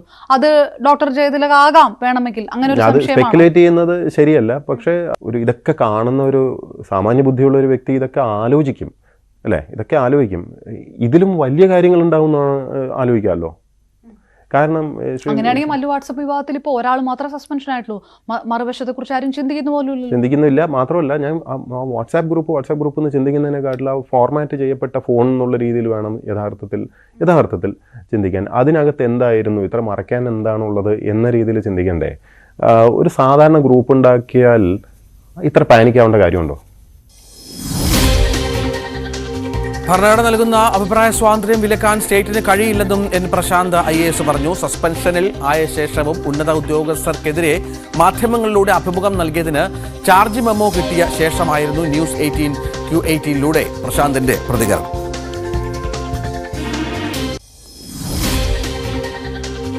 മാധ്യമങ്ങളിൽ അഭിമുഖം കൊടുത്തു, അങ്ങനെ ചട്ടലംഘനം നടത്തി, അതുകൂടെ പറഞ്ഞുകൊണ്ടാണ് കുറ്റാരോപണ മെമ്മോ തന്നിരിക്കുന്നത്. അതിനുശേഷമാണ് ഈ അഭിമുഖം. അതാണ് ഞാൻ ചോദിച്ചത്, അതും ഒരു ധാർഷ്ട്യമാണ്. അങ്ങനെ എന്നെ സംബന്ധിച്ചിടത്തോളം ഞാൻ ഗവൺമെന്റ് സർവീസിൽ ജോയിൻ ചെയ്യുമ്പോൾ നമ്മളുടെ ഫണ്ടമെന്റൽ ഡ്യൂട്ടി എന്ന് പറഞ്ഞാൽ ഭരണഘടന അനുസരിച്ച് പ്രവർത്തിക്കുക എന്നുള്ളതാണ്. ഞാനിപ്പോൾ ഈ സംസാരിക്കുന്നത് എൻ്റെ എക്സ്പ്രഷൻ ഓഫ് എൻ്റെ ഫ്രീഡം ഓഫ് എക്സ്പ്രഷനാണ്. അത് എക്സ്പ്രസ് ചെയ്യുമ്പോൾ എനിക്ക് സത്യം പറഞ്ഞാൽ അൺകോൺസ്റ്റിറ്റ്യൂഷണലായിട്ട് ആരെങ്കിലും എൻ്റെ അടുത്ത് അത് നിർത്താൻ പറഞ്ഞു കഴിഞ്ഞാൽ അത് അനുസരിക്കാൻ, കോൺസ്റ്റിറ്റ്യൂഷൻ അനുസരിച്ച് ജീവിക്കാൻ ആഗ്രഹിക്കുന്ന എന്നെ സംബന്ധിച്ചിടത്തോളം അത് it doesn't apply to me. ഒരു രാഷ്ട്രീയ പാർട്ടിയിലുള്ള നേതാക്കന്മാർക്ക് പോലും അവരുടെ പാർട്ടി കേഡർ സംവിധാനങ്ങളും അതെല്ലാം അന്വേഷിക്കേണ്ടേ? ഒരു സിനിമ താരങ്ങൾക്ക് അവരുടെ സംഘടനയോട് ചോദിക്കുക, അങ്ങനെ എല്ലാത്തിനകത്തും വളരെ കറക്റ്റ് ആയിട്ടുള്ള കാര്യമാണ് ചോദിച്ചത്. അപ്പം ആക്ച്വലി വളരെ കറക്റ്റ് ആയിട്ടാണ് ചോദ്യം ചോദിച്ചത്. ഓരോ സംഘടനയ്ക്കകത്ത് ഇരിക്കുമ്പോഴും ആ സംഘടനയ്ക്കുള്ള സിസ്റ്റം ഉണ്ട്, അതിന് റെസ്ട്രിക്ഷൻസ് വെക്കാം. ഇവിടെയാണ് ഞാൻ പറയുന്നത് നമ്മൾ ഭരണഘടന വായിക്കണമെന്ന്. ആർട്ടിക്കിൾ 19, 1 ഉം 2 ഒക്കെ പറയുന്ന നമ്മൾ പാർട്ട് 3ലാണ്. പാർട്ട് 3 പറയുന്നത് എന്താണെന്നറിയാം, സ്റ്റേറ്റിന് ചെയ്യാൻ പറ്റില്ല എന്നാണ്. സംഘടനകൾക്ക് ചെയ്യാം, സംഘടനയിൽ എന്നിട്ട് അടങ്ങി ഒതുങ്ങി നിന്നില്ലെങ്കിൽ സംഘടനയിൽ നിന്ന് പുറത്താക്കാം. പക്ഷേ സ്റ്റേറ്റിന് ചെയ്യാൻ അവകാശമില്ല. എല്ലാവരുടെ അഭിപ്രായം കേട്ടിട്ട് അതിനനുസരിച്ച് ഓടാനൊന്നും അല്ല നിൽക്കുന്നത്. എനിക്ക് തോന്നുന്നത് ശരിയും തോന്നുന്ന സാധനം പറയാനുള്ളത് പറയേണ്ട സമയത്ത് പറയണം. ഇതൊന്നും പറയാൻ പ്രത്യേകിച്ച് ഒരു മുഹൂർത്തവും സാഹചര്യമൊന്നും നോക്കേണ്ട കാര്യമില്ലല്ലോ. നാട്ടുകാർ കൈയടിക്കോ ഇല്ലയോ എന്നുള്ളതൊന്നും അല്ല വിഷയം. പറയേണ്ട സമയമാണ് ഇത് ചില കാര്യങ്ങൾ എന്ന് തോന്നുകൊണ്ട് മാത്രം ഇത് പറയുന്നതാണ്. ഇതെന്നെ കൊണ്ട് പറയിക്കുന്നതുമല്ലേ. ന്യൂസ് 18 Q18 പ്രശാന്ത് ഇത്തരം കാര്യങ്ങൾ പറഞ്ഞത്. കൊടകര കുഴൽപ്പണ കേസിൽ BJP മുൻ ഓഫീസ് സെക്രട്ടറി തിരൂർ സതീഷ് നടത്തിയ വെളിപ്പെടുത്തലിൽ രഹസ്യമൊഴി നാളെ രേഖപ്പെടുത്തും. കുന്നംകുളം ജുഡീഷ്യൽ ഫസ്റ്റ് ക്ലാസ് മജിസ്ട്രേറ്റിന് മുന്നിലാണ് രഹസ്യമൊഴി രേഖപ്പെടുത്തുക. 2021 നിയമസഭാ തെരഞ്ഞെടുപ്പ് സമയത്ത് തൃശൂരിലെ BJP ജില്ലാ കമ്മിറ്റി ഓഫീസിൽ 4 ചാക്കുകളിലായി 9 കോടി കുഴൽപ്പണം എത്തിച്ചുവെന്നായിരുന്നു തിരൂർ സതീഷിന്റെ വെളിപ്പെടുത്തൽ. ഡാനി പോൾ വിവരങ്ങൾ പങ്കുവെക്കും. ഡാനി, ഏറെ രാഷ്ട്രീയ വിവാദമാണ്, ഇതുമായി ബന്ധപ്പെട്ട അന്വേഷണം നടക്കുന്നുണ്ട്, ഒരുപാട് വെളിപ്പെടുത്തലുകൾ വീണ്ടും ഓരോ ദിവസങ്ങളിലും തിരൂർ സതീഷിന്റെ ഭാഗത്തുനിന്ന് വരുന്നുണ്ട്. എന്തൊക്കെയാണ് ഇതുമായി ബന്ധപ്പെട്ട വിവരങ്ങൾ? ഇതിന്റെ മുന്നോട്ടുള്ള ഇപ്പോഴുള്ള അന്വേഷണം ഏത് ഘട്ടത്തിലാണ്?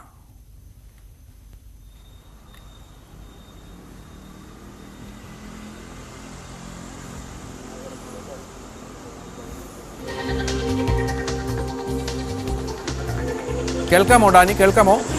എന്നാലും കൊടകര കുഴൽപ്പണ കേസുമായി ബന്ധപ്പെട്ട് തിരൂർ സതീഷിന്റെ മൊഴി രേഖപ്പെടുത്തും. ഡാനി, തുടരാം.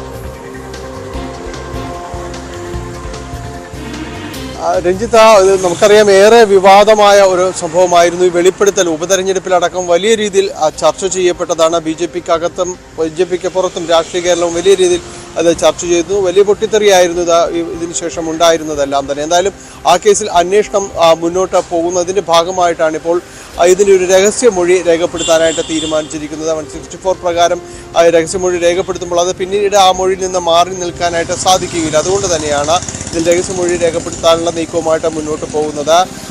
നാളെ വൈകിട്ടാണ് മജിസ്ട്രേറ്റിന് മുൻപാകെ ഹാജരായിട്ട് തിരൂർ സതീഷ് രഹസ്യമൊഴി നൽകേണ്ടത്.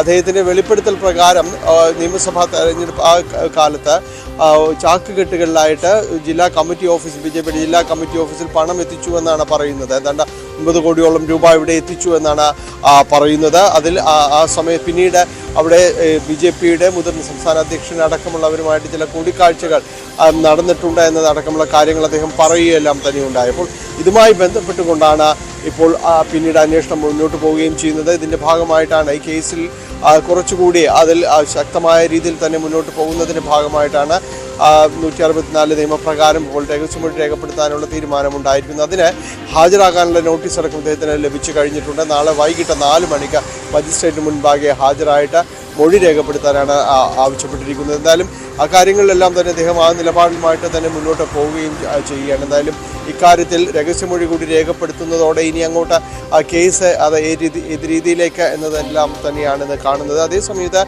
രാഷ്ട്രീയപരമായി ചില കാരണങ്ങൾ, ചില സ്വാധീനം കൊണ്ട് ആണ് ഇത്തരം കാര്യങ്ങൾ പറയുന്നത്. ഇതിന് അടിസ്ഥാനപരമായി യാതൊരു നിലനിൽപ്പുമില്ലാത്ത കാര്യങ്ങൾ തൻ്റെ സ്വത്തതയ്ക്ക് വേണ്ടിയും തന്നെ രാഷ്ട്രീയ ചില ലക്ഷ്യങ്ങൾക്ക് വേണ്ടിയും പറയുന്നു എന്നുള്ളൊരു മറു ആരോപണവും എല്ലാം തന്നെ ബലപ്പെട്ട് വരുന്നു. എന്തായാലും കേസിൻ്റെ മുന്നോട്ട് പോക്കിൽ ഈ 164 പ്രകാരമുള്ള മൊഴി അത് വളരെ നിർണായകം തന്നെയാണ്. അത് രേഖപ്പെടുത്താനുള്ള നോട്ടീസാണ് ഇപ്പോൾ ലഭിച്ചിരിക്കുന്നത്. നാളെയാണ് അത് കോടതിയിൽ ഹാജരാകാനായിട്ട് ആവശ്യപ്പെട്ടിരിക്കുന്നത്. നാളെ വൈകിട്ട് കോടതിയിൽ ഹാജരായി തിരൂർ സതീഷ് ഇതുമായി ബന്ധപ്പെട്ടുകൊണ്ടുള്ള കാര്യങ്ങളിൽ ആ മൊഴി രേഖപ്പെടുത്താൻ മജിസ്ട്രേറ്റ് മുൻപാകെ ഹാജരാക്കും. രഞ്ജിത്ത്. അതാണ് സാഹചര്യം. ഏതായാലും BJPയെ പിടിച്ചുകുലുക്കിയ രാഷ്ട്രീയ വിവാദമാണ്. ഇതുമായി ബന്ധപ്പെട്ട അന്വേഷണം പുരോഗമിക്കുകയാണ്. പുതിയ വശങ്ങളിലേക്ക് ഈ അന്വേഷണം കടക്കുകയും ചെയ്യും. ഡാനി പോൾ വിവരങ്ങൾ പങ്കുവെക്കുന്നു.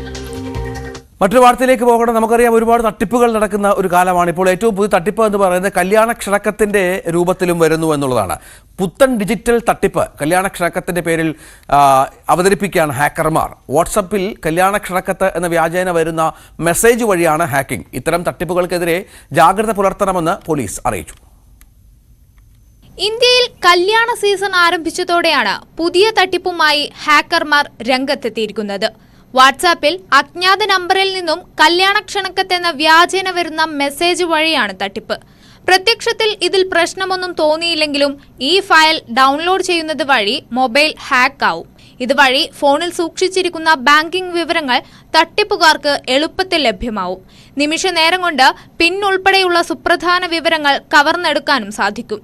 ഇത്തരം തട്ടിപ്പുകൾക്കുള്ള സാധ്യത ഐഫോണുകളേക്കാൾ കൂടുതൽ ആൻഡ്രോയിഡ് ഫോണുകളിലാണ്. ഇത്തരം തട്ടിപ്പ് വഴി രാജസ്ഥാൻ സ്വദേശിക്ക് 4.5 ലക്ഷം രൂപയാണ് നഷ്ടമായത്. ഇതോടെ രാജസ്ഥാൻ, ഹിമാചൽ പ്രദേശ്, ഉത്തർപ്രദേശ്, ഗുജറാത്ത് ഉൾപ്പെടെയുള്ള സംസ്ഥാനങ്ങളിലെ പോലീസ് പൊതുജനങ്ങൾക്ക് മുന്നറിയിപ്പ് പുറപ്പെടുവിച്ചിട്ടുണ്ട്. അജ്ഞാത നമ്പറുകളിൽ നിന്നും ക്ഷണക്കത്തുകൾ, ബില്ലുകൾ എന്ന വ്യാജേന വരുന്ന വാട്സാപ്പ് മെസ്സേജുകൾക്കെതിരെ ജനങ്ങൾ ജാഗ്രത പുലർത്തണം.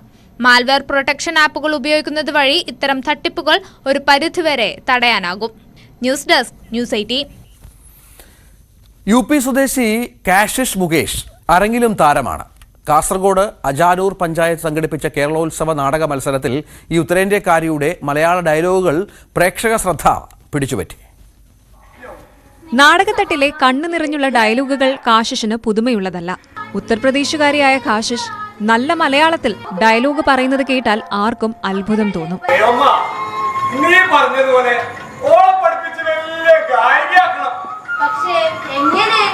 നെഹ്റു ബാലവേദി ആൻഡ് സർഗവേദിയുടെ നൂലുകൊണ്ട് മുറിവേറ്റവർ എന്ന ആന്ധ്രയിലെ കർഷകരുടെ കഥ പറയുന്ന നാടകത്തിലാണ് കാശിഷ് തന്റെ അഭിനയ മികവ് കൂടി തെളിയിച്ചത്. ഈ ഒരു ഓപ്പർച്യൂണിറ്റി തന്നെ നെഹ്റു ബാലവേദി സർഗവേദിക്ക് ഫസ്റ്റ് ഓഫ് ഓൾ ഞാൻ താങ്ക് യു സോ മച്ച് പറയുന്നത്. അതുപോലെ തന്നെ എന്നെ ഈ ഒരു സ്റ്റാൻഡിൽ നിർത്താൻ വേണ്ടിയിട്ട് ഈ ഒരു റോള് തന്നെ എവ്രിവൺ, ഫാമിലി ആയാലും പാരന്റ്സ് ആയാലും ക്ലബ്ബത്തെ മെമ്പേഴ്സ് ആയാലും സഹകരിച്ച എല്ലാവർക്കും താങ്ക് യു സോ മച്ച് പറയുന്നത്. ഇതുവരെ ഞാൻ പാർലമെന്റിൽ സ്പീച്ച് പറഞ്ഞായിരുന്നു. ഇപ്രാവശ്യം കേരളോത്സവത്തിന് സ്പീച്ച് പറഞ്ഞിട്ടുണ്ട്. ഫസ്റ്റ് കിട്ടിയിട്ടുണ്ട്. ഫസ്റ്റ് വിത്ത് A ഗ്രേഡ് ആണ് കിട്ടിയിട്ടില്ലേ. വെള്ളിക്കോത്ത വാടക വീട്ടിൽ അമ്മ പൂജയ്ക്കും 6 സഹോദരങ്ങൾക്കുമൊപ്പം കഴിയുന്ന കാശിഷ് ഇന്ത്യൻ പാർലമെന്റ് സെൻട്രൽ ഹാളിൽ പ്രസംഗിച്ച മിടുക്കിയാണ്. ന്യൂസ് 18 കാസർഗോഡ്. ഇടുക്കി പീരുമേട്ടിലെ തേയിലത്തോട്ടം പ്രതിസന്ധിക്ക് വർഷങ്ങളുടെ പഴക്കമുണ്ട്. ഉടമ തോട്ടം ഉപേക്ഷിച്ച് പോയതോടെ 100 കണക്കിന് തൊഴിലാളികളുടെ ജീവിതമാണ് ദുരിതത്തിലായത്. 2000 ഡിസംബറിലായിരുന്നു 3000-ഓളം തൊഴിലാളികൾ പണിയെടുത്തിരുന്ന പീരുമേട് ടീ കമ്പനിയുടെ ചീന്തലാർ ലോണ്ടറി എസ്റ്റേറ്റുകൾ ഉടമകൾ ഉപേക്ഷിച്ചത്. ശമ്പളവും ആനുകൂല്യവും ഒന്നും കിട്ടിയില്ല തൊഴിലാളികൾക്ക്. ലയങ്ങൾ തകർന്നു വീണു. ചികിത്സ ലഭിക്കാതെ നിരവധി തൊഴിലാളികൾ മരിച്ചു. കുട്ടികളുടെ വിദ്യാഭ്യാസം പാതി വഴിയിൽ നിലച്ചു. തൊഴിലാളി സംഘടനകൾ വീതം വെച്ചു നൽകിയ തേയിലച്ചെടികളിൽ നിന്ന് കൊളുന്തുനുള്ളിയാണ് പലരും ജീവിതം മുന്നോട്ട് കൊണ്ടുപോകുന്നത്. അതെല്ലാം മുന്നോട്ടുള്ള പരിഹാരം ഉണ്ടാകുന്നുള്ള പ്രതീക്ഷയും അതിൽ പുനരധിവാസം അടക്കമുള്ള കേസെല്ലാം ഒരു ചോദ്യചിഹ്നമായിട്ട് അവശേഷിക്കുന്ന സമയത്താണ് 24ാമത്തെ നമ്മുടെ ഈ വാർഷികം എന്ന് പറയാൻ പറ്റുന്നെങ്കിലും അത് അടഞ്ഞു കിടക്കുന്ന 24 മണിക്കൂർ പൂർത്തിയാകുന്നത് ഇന്ന്. പീരുമേട് ടീ കമ്പനിക്ക് പിന്നാലെ 20ഓളം തോട്ടങ്ങൾ വിവിധ കാരണങ്ങളാൽ അടച്ചു. പിന്നീട് മറ്റു തോട്ടങ്ങൾ തുറന്നെങ്കിലും പീരുമേട് ടീ കമ്പനിയുടെ കാര്യത്തിൽ മാത്രം തീരുമാനമായില്ല. ഇപ്പോൾ ഉടമകൾ ഫാക്ടറികൾ പൊളിച്ചു നീക്കാൻ നടപടി തുടങ്ങി. എന്നെങ്കിലും തോട്ടം തുറക്കുമെന്ന തൊഴിലാളികളുടെ പ്രതീക്ഷയും ഇതോടെ അസ്തമിക്കുകയാണ്. ന്യൂസ് 18 ഇടുക്കി. തൃശൂർ മറ്റത്തൂരിൽ നടന്ന ഫോട്ടോ പ്രദർശനം ശ്രദ്ധേയമാകുന്നു. 13 കലാകാരന്മാരുടെ ചിത്രങ്ങളാണ് പ്രദർശനത്തിൽ ഉണ്ടായിരുന്നത്. സൈലൻസ് ആൻഡ് കയോസ് ക്യൂറേറ്റഡ് എന്ന പേരിലാണ് പ്രദർശനം. ഗ്രാമീണ മേഖലയിലെ ഫോട്ടോഗ്രാഫർമാർക്കായി സ്ഥാപിതമായ ഫോട്ടോ മ്യൂസിയത്തിലാണ് പ്രദർശനം. 13 ഫോട്ടോഗ്രാഫർമാർ പകർത്തിയ 17 ചിത്രങ്ങളാണ് പ്രദർശനത്തിലുള്ളത്. നിശബ്ദത എന്ന് പറയുന്നുണ്ടെങ്കിലും നമ്മളൊക്കെ പലപ്പോഴും നിശബ്ദമായിരിക്കുന്നു എന്ന് പറയുന്നുണ്ടെങ്കിലും പൂർണ്ണമായ നിശബ്ദത ഒരിക്കലും നമുക്ക് അനുഭവിക്കാൻ സാധിക്കില്ല. എന്തുകൊണ്ടെന്ന് വെച്ചാൽ ശബ്ദമില്ലാത്തൊരവസ്ഥ നമുക്ക് എവിടെ പോയിട്ടുണ്ടാവില്ല. വലിയൊരു കാട്ടിൻ്റെ ഉള്ളിലായാലും അതല്ലെങ്കിൽ ജലത്തിൻ്റെ ഏറ്റവും അഗാധതയിലേക്ക് പോയാൽ പോലും നമുക്ക് നിശബ്ദത ഒരിക്കലും അറിയാൻ സാധിക്കില്ല. ഗ്യാലറിയുടെ ഒരു ഭാഗത്ത് സൈലൻസ് വിഭാഗത്തിൽപ്പെട്ട ചിത്രങ്ങൾ, എതിർവശത്ത് കയോസ് വിഭാഗത്തിൽപ്പെട്ടവയും. യാത്രികനും സഞ്ചാര സാഹിത്യകാരനുമായ ഡോക്ടർ KB ഹരികൃഷ്ണൻ പ്രദർശനം ഉദ്ഘാടനം ചെയ്തു. പ്രദർശനം ജനുവരി 10 വരെ നീളും. ന്യൂസ് 18 തൃശൂർ. സന്തോഷ് ട്രോഫിയിൽ 8ാം കിരീടം തേടി കേരളം ഇന്നിറങ്ങും. രാവിലെ 9 മണിക്ക് ഡെക്കാൻ അറീന ടർഫ് ഗ്രൗണ്ടിൽ നടക്കുന്ന പോരാട്ടത്തിൽ ഗോവയാണ് എതിരാളികൾ. പരിക്കിന്റെ പ്രശ്നങ്ങളില്ലാത്ത ആശ്വാസത്തിലാണ് കേരളം. യുവനിരയിൽ ഏറെ പ്രതീക്ഷയുണ്ടെന്നും കിരീടം നേടാനുള്ള കരുത്ത് ടീമിനുണ്ടെന്നും പരിശീലകൻ ബിബി തോമസ് പറഞ്ഞു.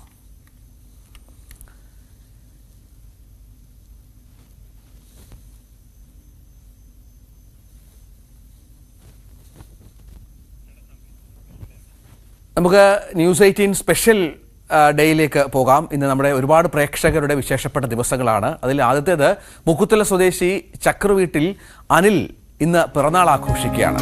അനിൽ ഇപ്പോൾ ഗൾഫിലാണ്. അച്ഛൻ അജയനും അമ്മ ജയഭാരതിയും അനിലിന് എല്ലാ പിറന്നാൾ ആശംസകളും നേരുന്നു.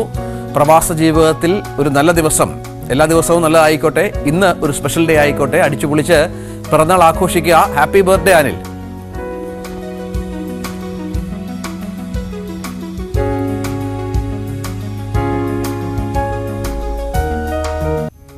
വടകര സ്വദേശിനി അവന്തികയുടെ 15ാം പിറന്നാളാണ് ഇന്ന്. അവന്തിക മിടുക്കിക്കുട്ടിക്ക് എല്ലാ ആശംസകളും. നല്ല ഒരു പിറന്നാൾ ദിവസം ഈ വർഷം മുഴുവൻ സന്തോഷത്തിന്റെയും ആഹ്ലാദത്തിൻ്റെതുമാകട്ടെ.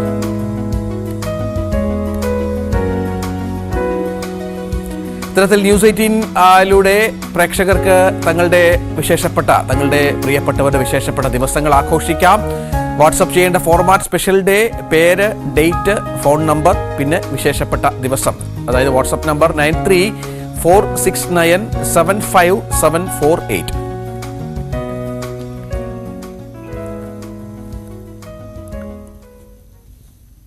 ഇടവേളയ്ക്ക് ശേഷം തിരിച്ചെത്താം.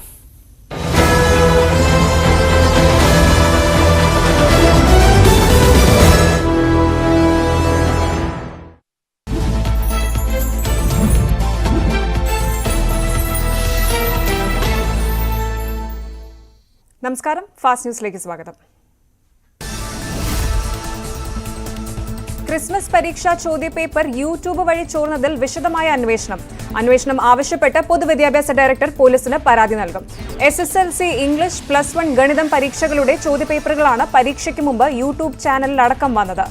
ചോദ്യമിടുന്നവരും വിതരണം ചെയ്യുന്നവരും അറിയാതെ ചോർച്ച ഉണ്ടാവില്ലെന്ന് മന്ത്രി. ചോദ്യങ്ങൾ വന്ന യൂട്യൂബ് ചാനലുകൾക്കെതിരെ കർശന നടപടിയുണ്ടാകും. ദുരന്ത സമയത്തെ രക്ഷാപ്രവർത്തനത്തിന് പണം ചോദിച്ച കേന്ദ്രത്തിന്റെ നടപടി ജനാധിപത്യ വിരുദ്ധമെന്ന് കേരളം. കേന്ദ്രം പണം ആവശ്യപ്പെട്ടത് കോടതിയെ ബോധ്യപ്പെടുത്തും. ദുരന്ത മേഖലയിൽ പണം നൽകേണ്ട പണം നൽകാതെയാണ് ചെയ്ത സഹായത്തിന് പണം ചോദിക്കുന്നതെന്ന് റവന്യൂ മന്ത്രി കെ രാജൻ. കേന്ദ്രത്തിന് മറുപടി കത്ത് നൽകുമെന്നും മന്ത്രി. മലബാറിൽ അതിവേഗം പ്രചരിക്കുന്ന വ്യായാമ രീതിയായ മെക് 7നെ ചൊല്ലി വിവാദം. മുസ്ലിം മതസംഘടനകൾക്ക് പുറമെ CPM-ഉം മെക് 7-നെതിരെ രംഗത്ത്. മെക് 7-ന് പിന്നിൽ ജമാഅത്തെ ഇസ്ലാമിയാണെന്നും സുന്നി വിശ്വാസികൾ ഇതിൽ പെട്ടുപോകരുത് എന്നുമാണ് സമസ്ത AP വിഭാഗത്തിന്റെ മുന്നറിയിപ്പ്. മെക് 7 വാട്സാപ്പ് കൂട്ടായ്മയുടെ അഡ്മിന് പോപ്പുലർ ഫ്രണ്ടുമായി ബന്ധമുണ്ടെന്ന് CPM സമ്മേളനത്തിൽ കോഴിക്കോട് ജില്ലാ സെക്രട്ടറി P. മോഹനൻ. മെക് 7-എതിരായ ആരോപണം അടിസ്ഥാനരഹിതമെന്ന് സംഘാടകരുടെ വിശദീകരണം. എല്ലാ രാഷ്ട്രീയ പാർട്ടികളിൽ ഉള്ളവരും മെക് 7-ന്റെ ഭാഗമെന്നും സംഘാടകർ. 21 മിനിറ്റ് നീണ്ടു നിൽക്കുന്ന വ്യായാമ രീതിയാണ് മൾട്ടി എക്സസൈസ് കോമ്പിനേഷൻ അഥവാ മെക് 7. അതിർത്തി രക്ഷാ സേനയിൽ ഉദ്യോഗസ്ഥനായ സലാഹുദ്ദീനാണ് സ്ഥാപകൻ. 2012-ൽ ആദ്യ സെഷൻ സംഘടിപ്പിച്ച മെക് 7-ന് ഇന്ന് 100-ലധികം യൂണിറ്റുകളുണ്ട്.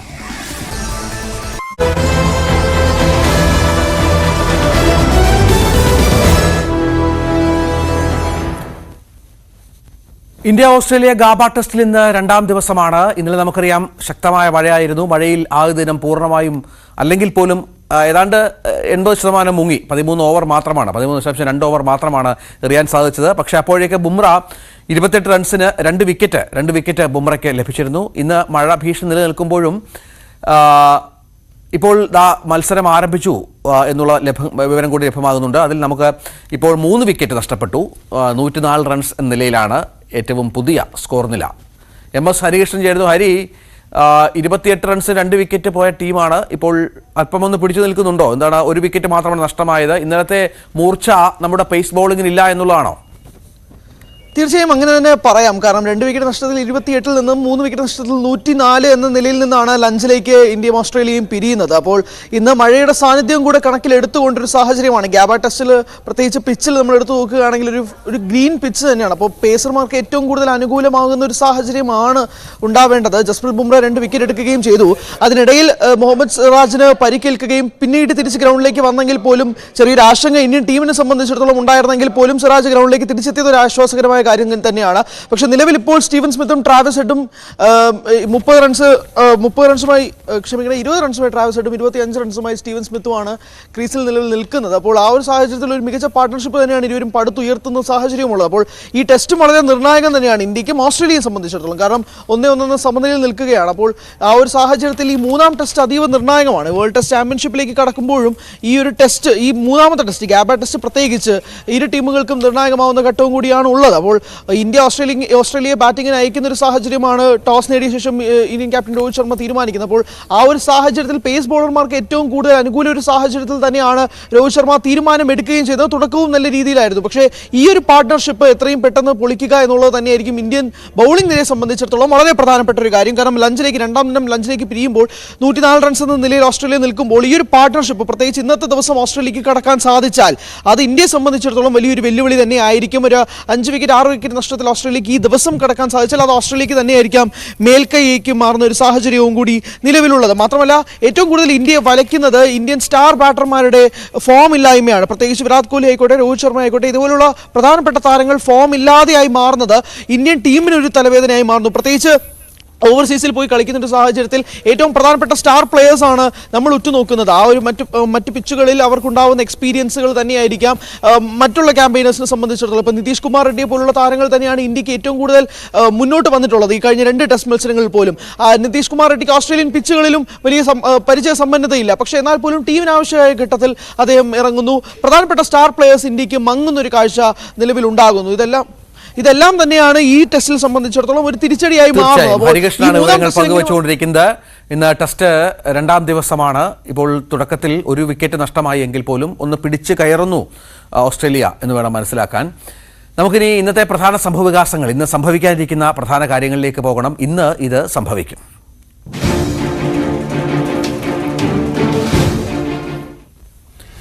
മഹാരാഷ്ട്രയിൽ മന്ത്രിസഭാ വികസനം ഇന്നാണ്. കൂടുതൽ മന്ത്രിമാർ സത്യപ്രതിജ്ഞ ചെയ്യും. നാഗ്പൂരിലെ സത്യപ്രതിജ്ഞാ ചടങ്ങുകൾക്കുള്ള ഒരുക്കങ്ങൾ പൂർത്തിയായി കഴിഞ്ഞു. വൈകിട്ട് 4 മണിയോടെയാണ് ചടങ്ങ്. 30ഓളം മന്ത്രിമാർ ചുമതല ഏറ്റെടുക്കും. BJP നിരവധി പുതുമുഖങ്ങൾക്ക് അവസരം നൽകിയതായാണ് സൂചന. മന്ത്രിസഭാ വികസനവുമായി ബന്ധപ്പെട്ട് മുഖ്യമന്ത്രി ദേവേന്ദ്ര ഫട്നാവിസ് കേന്ദ്ര നേതൃത്വവുമായി കഴിഞ്ഞ ദിവസങ്ങളിലൊക്കെ കൂടിക്കാഴ്ച നടത്തിയിരുന്നു.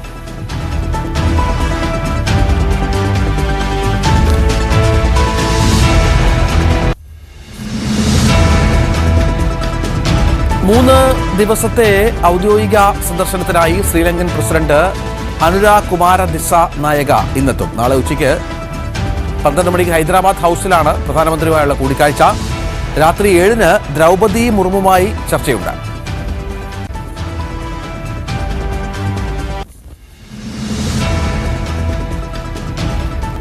തൊണ്ണൂറ്റിരണ്ടാമത് ശിവഗിരി തീർത്ഥാടന കാലത്തിന് ഇന്ന് തുടക്കമാകും. ശിവഗിരി തീർത്ഥാടനം 30-ന് രാവിലെ 10 മണിക്ക് ഉപരാഷ്ട്രപതി ജഗ്ദീപ് ധൻകർ ഉദ്ഘാടനം ചെയ്യും. തീർത്ഥാടന കാല സമ്മേളനം മന്ത്രി കടന്നപ്പള്ളി രാമേന്ദ്രൻ ഉദ്ഘാടനം ചെയ്യും. തുടർന്നുള്ള ദിവസങ്ങളിൽ പ്രഭാഷണങ്ങളും സമ്മേളനങ്ങളും നടക്കും.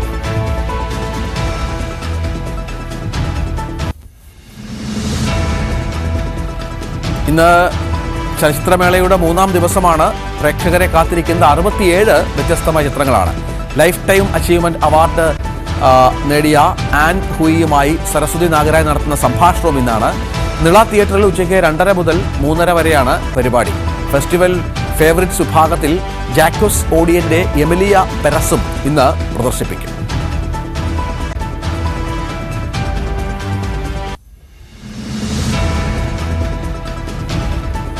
ഇന്ത്യ ഓസ്ട്രേലിയ ഗാബ ടെസ്റ്റിൽ ഇന്ന് 2ാം ദിവസമാണ്. മഴയിൽ മുങ്ങിയ ആദ്യ ദിവസത്തിൽ 13 ഓവർ കഴിഞ്ഞപ്പോൾ വിക്കറ്റ് നഷ്ടപ്പെടാതെ 28 എന്ന നിലയിലായിരുന്നു ഓസ്ട്രേലിയ. ഇന്ന് കളി തുടങ്ങിയപ്പോൾ തന്നെ അവർക്ക് ആദ്യ വിക്കറ്റ് നഷ്ടപ്പെട്ടു. ഇപ്പോൾ 3 വിക്കറ്റ് നഷ്ടത്തിൽ 104 എന്ന നിലയിലാണ് ഓസ്ട്രേലിയ ഉള്ളത്. മഴ ഭീഷണി നിലനിൽക്കുമ്പോഴും മത്സരം നടക്കുമെന്ന പ്രതീക്ഷയിലാണ് ക്രിക്കറ്റ് ആരാധകർ.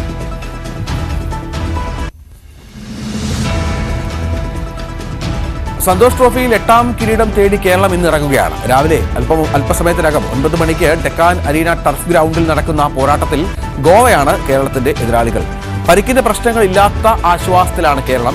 യുവനിരയിൽ ഏറെ പ്രതീക്ഷയുണ്ടെന്നും കിരീടം നേടാനുള്ള കരുത്ത് ടീമിനുണ്ടെന്നും പരിശീലകൻ ബിബി തോമസ് പറഞ്ഞു.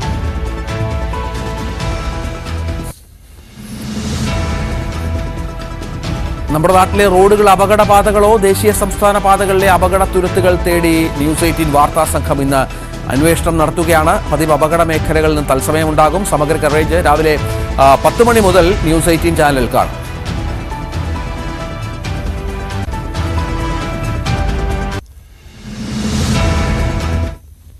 നമ്മൾ രാവിലെ ആരംഭിച്ചത് തന്നെ പത്തനംതിട്ട കോന്നി കൂടലിലെ വാഹന അപകടവുമായി ബന്ധപ്പെട്ടായിരുന്നു. ഒരു കുടുംബത്തിലെ 4 പേർ ഒരുമിച്ച് ചേർന്ന, അതായത് 2 കുടുംബത്തിലുള്ളവർ വിവാഹത്തിലൂടെ ഒരുമിച്ച് ചേർന്ന ഒരു കുടുംബമായ 4 പേരാണ് അപകടത്തിൽ മരിച്ചത്. ശബരിമല തീർത്ഥാടകർ സഞ്ചരിച്ച ബസ്സും കാറും കൂട്ടിയിടിച്ചാണ് അപകടമുണ്ടായത്.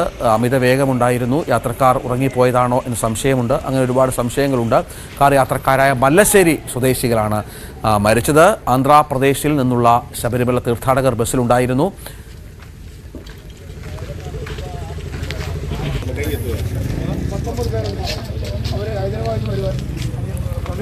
ശശിനാരായണൻ വിവരങ്ങൾ പങ്കുവച്ചു. നാരായണൻ, ഇപ്പോൾ ഈ മൃതശരീരങ്ങളൊക്കെ ഉള്ളത് കോന്നി താലൂക്ക് ആശുപത്രിയിലും മുത്തൂറ്റിലും മറ്റുമായാണ് എന്നാണ് മനസ്സിലാകുന്നത്. ഇപ്പോൾ എന്തൊക്കെയാണ് നടപടിക്രമങ്ങൾ പുരോഗമിക്കുന്നത്? മറ്റു വിവരങ്ങൾ എന്തൊക്കെയാണ്? രജിത, ഇപ്പോൾ ഈ മൃതദേഹങ്ങൾ കോന്നി താലൂക്ക് ആശുപത്രിയിലാണുള്ളത്. ഇവിടെ പോലീസ് എത്തി ഇൻക്വസ്റ്റ് നടപടികൾ അത്തരം കാര്യങ്ങളാണ് ഇപ്പോൾ ചെയ്യുന്നത്. ഏതായാലും 3 പേരുടെ മൃതദേഹങ്ങളാണ് ഇവിടെ എത്തിച്ചുള്ളത്. മത്തായി ഈപ്പൻ, ബിജു പി ജോർജ്, നിഖിൽ എന്നിവരുടെ മൃതദേഹമാണ് ഈ കോന്നി താലൂക്ക് ആശുപത്രിയിലുള്ളത്. അനുവിന്റെ മൃതദേഹം പത്തനംതിട്ട സ്വകാര്യ ആശുപത്രിയിലാണ് സൂക്ഷിച്ചിട്ടുള്ളത്. ഏതായാലും പോലീസ് നടപടികൾ ഇപ്പോൾ തുറന്നുകൊണ്ടിരിക്കുകയാണ്. ബന്ധുക്കളും അതുപോലെ തന്നെ നാട്ടുകാരും അടക്കമുള്ള വലിയ ഒരു ജനാവലി തന്നെ ആശുപത്രിയിൽ തടിച്ചുകൂടിയിട്ടുണ്ട്. അല്പസമയത്തിനകത്ത് ഈ നടപടികൾ പൂർത്തിയായതിനു ശേഷമായിരിക്കും പോസ്റ്റ്മോർട്ടത്തിലേക്ക് മൃതദേഹം കൊണ്ടുള്ള തീരുമാനമുണ്ടാകുക. ഏതായാലും നിരവധി ആളുകൾ, അതായത് ഈ ഇവർക്ക് നാടുമായി വലിയ ബന്ധമുള്ള കുടുംബമാണ്. അതുകൊണ്ട് തന്നെ മത്തായിപ്പന്റെയും അതുപോലെ തന്നെ ബിജു പി ജോർജിന്റെയും ഒക്കെ വീട്ടിൽ നിന്നും അതുപോലെ തന്നെ സുഹൃത്തുക്കളും വികാരികൾ അടക്കമുള്ള ആളുകൾ, സഭാംഗങ്ങളൊക്കെ ഇപ്പോൾ ഈ ആശുപത്രിയിൽ എത്തിച്ചേർന്നിട്ടുണ്ട്. രാവിലെ തന്നെ ഇത്തരം നെടുക്കമുള്ള വാർത്ത കേട്ട് ഉണർന്നതോടുകൂടി തന്നെ ആളുകളെല്ലാം വലിയ ഞെട്ടലിലാണ്. ഈ നവംബർ 30-നാണ് ഈ നിഖിലിന്റെയും അനുവിന്റെയും വിവാഹം നടന്നത്. അതിനുശേഷം ഇവര് ഹണിമൂൺ ആഘോഷിക്കുന്നതിനായി മലേഷ്യക്ക് പോകുന്നു. തുടർന്ന് ഇന്നലെ രാത്രി ഇവരെ കൂട്ടിക്കൊണ്ടുവരാനാണ് ഇവരുടെ ഈ മത്തായി ഈപ്പനും ഒപ്പം ബിജു പി ജോർജും തിരുവനന്തപുരത്ത് പോയി എയർപോർട്ടിൽ പോയി ഇവരെ കൂട്ടി തിരിച്ചു വരുന്നതിനിടയിലാണ് ഈ ശബരിമല തീർത്ഥാടകരുടെ വാഹനമായി കൂട്ടിയിടിച്ച് അപകടം ഉണ്ടാകുന്നത്. എന്തായാലും ദാരുണമായൊരു സംഭവമാണ് ഉണ്ടായത്. പുലർച്ചെ 4 മണിക്കാണ് അപകടം ഉണ്ടാകുന്നത്. ഓടിക്കൂടിയ ആളുകൾ ഇവരെ രക്ഷപ്പെടുത്താനൊക്കെ ഒരു ശ്രമം നടത്തിയെങ്കിലും ഇടിയുടെ ആഘാതത്തിൽ കാർ പൂർണ്ണമായും തകർന്ന അവസ്ഥയായിരുന്നു. വാഹനത്തിനുള്ളിൽ കുടുങ്ങിയ നിലയിലായിരുന്നു ഈ 4 പേരും ഉണ്ടായിരുന്നത്. 3 പേരെയും പുറത്തെടുത്തെങ്കിലും 3 പേരും തൽക്ഷണം മരിക്കുകയും അനുവിനെ അവിടെ നിന്ന് പിന്നീട് നാട്ടുകാരുടെയും ഫയർഫോഴ്സും പോലീസ് അടക്കമുള്ള ആളുകളുടെ നേതൃത്വത്തിൽ വെട്ടിപ്പൊളിച്ചെടുത്തതിന് ശേഷമാണ് അനുവിനെ ആശുപത്രിയിലേക്ക് കൊണ്ടുപോകുന്ന വഴിയാണ് മരണം സംഭവിച്ചത്. എന്തായാലും ദുഃഖകരമായൊരു വാർത്ത ഉണ്ടായിരിക്കുന്നു. സ്ഥിരം അപകടം ഉണ്ടാകുന്ന ഒരു മേഖലയാണ് കൂടുതൽ കലഞ്ഞൂർ ഈ ഭാഗങ്ങളൊക്കെ. ഇപ്പോൾ ഈ അപകടം ഉണ്ടായിരിക്കുന്ന മുറിഞ്ഞകളിലും 2 ദിവസം മുമ്പ് ഒരു അപകടമുണ്ടായിരുന്നു. തീർത്ഥാടനത്തിൽ തിരിച്ച വാഹനം അപകടത്തിൽപ്പെട്ടാണ് ഇത്തരത്തിൽ അവിടെയും 4 പേർക്ക് ഇത്തരത്തിൽ പരിക്കുണ്ടാകുന്ന സംഭവം കഴിഞ്ഞ ദിവസം ഉണ്ടായിരുന്നു. അത്തരത്തിൽ നിരന്തരം അപകടം റിപ്പോർട്ട് ചെയ്യുന്നൊരു മേഖലയാണ് ഈ കൂടൽ കലഞ്ഞൂര് മുറിഞ്ഞകല്ല് എന്ന് പറയുന്ന ഭാഗം. അതുകൊണ്ട് തന്നെ വാഹനങ്ങൾ വളരെ അമിത വേഗത്തിലെത്തുന്നു. കഴിഞ്ഞ കാലത്താണ് ഇവിടെ റോഡ് നവീകരിച്ച് വളരെ ശശിനാരായണനാണ് വിവരങ്ങൾ പങ്കുവച്ചുകൊണ്ടിരുന്നത്. ഇന്ന് രാവിലെ 4 മണിക്കാണ് ഈ അപകടം സംഭവിച്ചത്. ദാരുണമായ സംഭവം. കാസർഗോഡ് വെള്ളരിക്കുണ്ട് പുങ്ങൻചാലിൽ വഴിത്തർക്കത്തെ തുടർന്ന് അയൽവാസികൾ തമ്മിൽ ചേരിതിരിഞ്ഞ സംഘട്ടനം. 6 പേർക്ക് പരിക്കേറ്റു. ഇവർ കാഞ്ഞങ്ങാട്ടെ ആശുപത്രികളിൽ ചികിത്സയിലാണ്.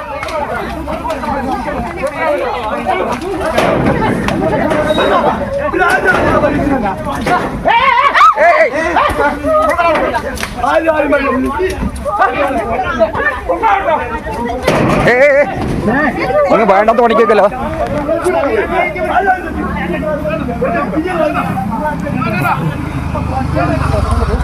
ചെക്കൻ തലവെള്ളം മുറിഞ്ഞു.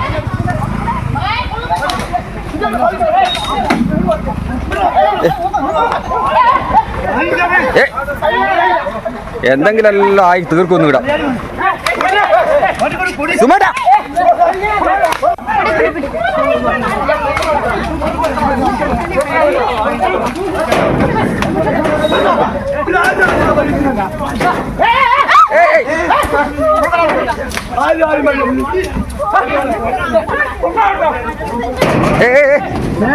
ഒന്ന് വേണ്ടാത്ത പണിക്കല്ലോ.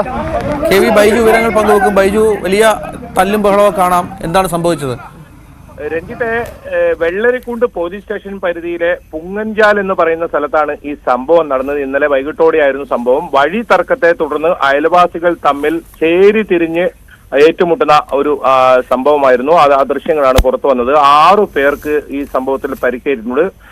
പലരുടെയും പരിക്ക് തലക്കുൾപ്പെടെയാണ് പരിക്കേറ്റുള്ളത്. പക്ഷേ ഇതുവരെ ഇവർ പരാതി നൽകിയിട്ടില്ല, പോലീസ് കേസെടുത്തിട്ടില്ല. വെള്ളരിക്കുണ്ട് പോലീസ് അപ്പോൾ തന്നെ സ്ഥലത്തെത്തിയിരുന്നു. എന്തായാലും ഒരു മധുസൂദനൻ എന്ന് പറയുന്ന ഒരാളുടെ ഒരു സ്വകാര്യ വ്യക്തിയുടെ വഴിയായിരുന്നു. ആ വഴി തർക്കവുമായി ബന്ധപ്പെട്ട് 2 വർഷമായി കോടതിയിൽ കേസ് നടക്കുന്നുണ്ട്. ഈ റോഡ് വീതി കൂട്ടുകയും അതുപോലെ തന്നെ കുഴിയടക്കാനും ശ്രമിച്ചപ്പോഴായിരുന്നു ഈ സംഘടന ഉണ്ടായത്. അവിടെ വീട് പണി നടക്കുന്നുണ്ട്. ആ വീട് പണിക്കായി ഈ ലോറി ഉൾപ്പെടെ അങ്ങോട്ടേക്ക് വരേണ്ടതുള്ളതുകൊണ്ട് അത് വീതി കൂട്ടുകയും അതുപോലെ തന്നെ കുഴിയടക്കുകയും ചെയ്തിരുന്നു. ആ സമയത്താണ് ഈ സംഘടന ഉണ്ടായത്. ഇവർ തമ്മിൽ വടി ഉപയോഗിച്ച് അത്തരത്തിൽ സംഘട്ടനത്തിൽ ഏർപ്പെടുന്ന ഒരു സംഭവം ഉണ്ടായത്. ഇതിൽ കാഞ്ഞങ്ങാട് ജില്ലാ ആശുപത്രിയിൽ 2 പേരെയും അതുപോലെ തന്നെ മാവുങ്കാലിലെ ഒരു സ്വകാര്യ ആശുപത്രിയിൽ 4 പേരെയും പ്രവേശിപ്പിച്ചിട്ടുണ്ട്.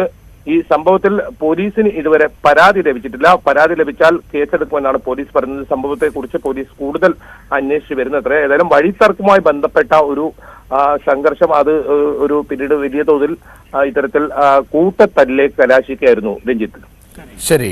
കെ വി ബൈജു ആണ് വിവരങ്ങൾ പങ്കുവച്ചത്.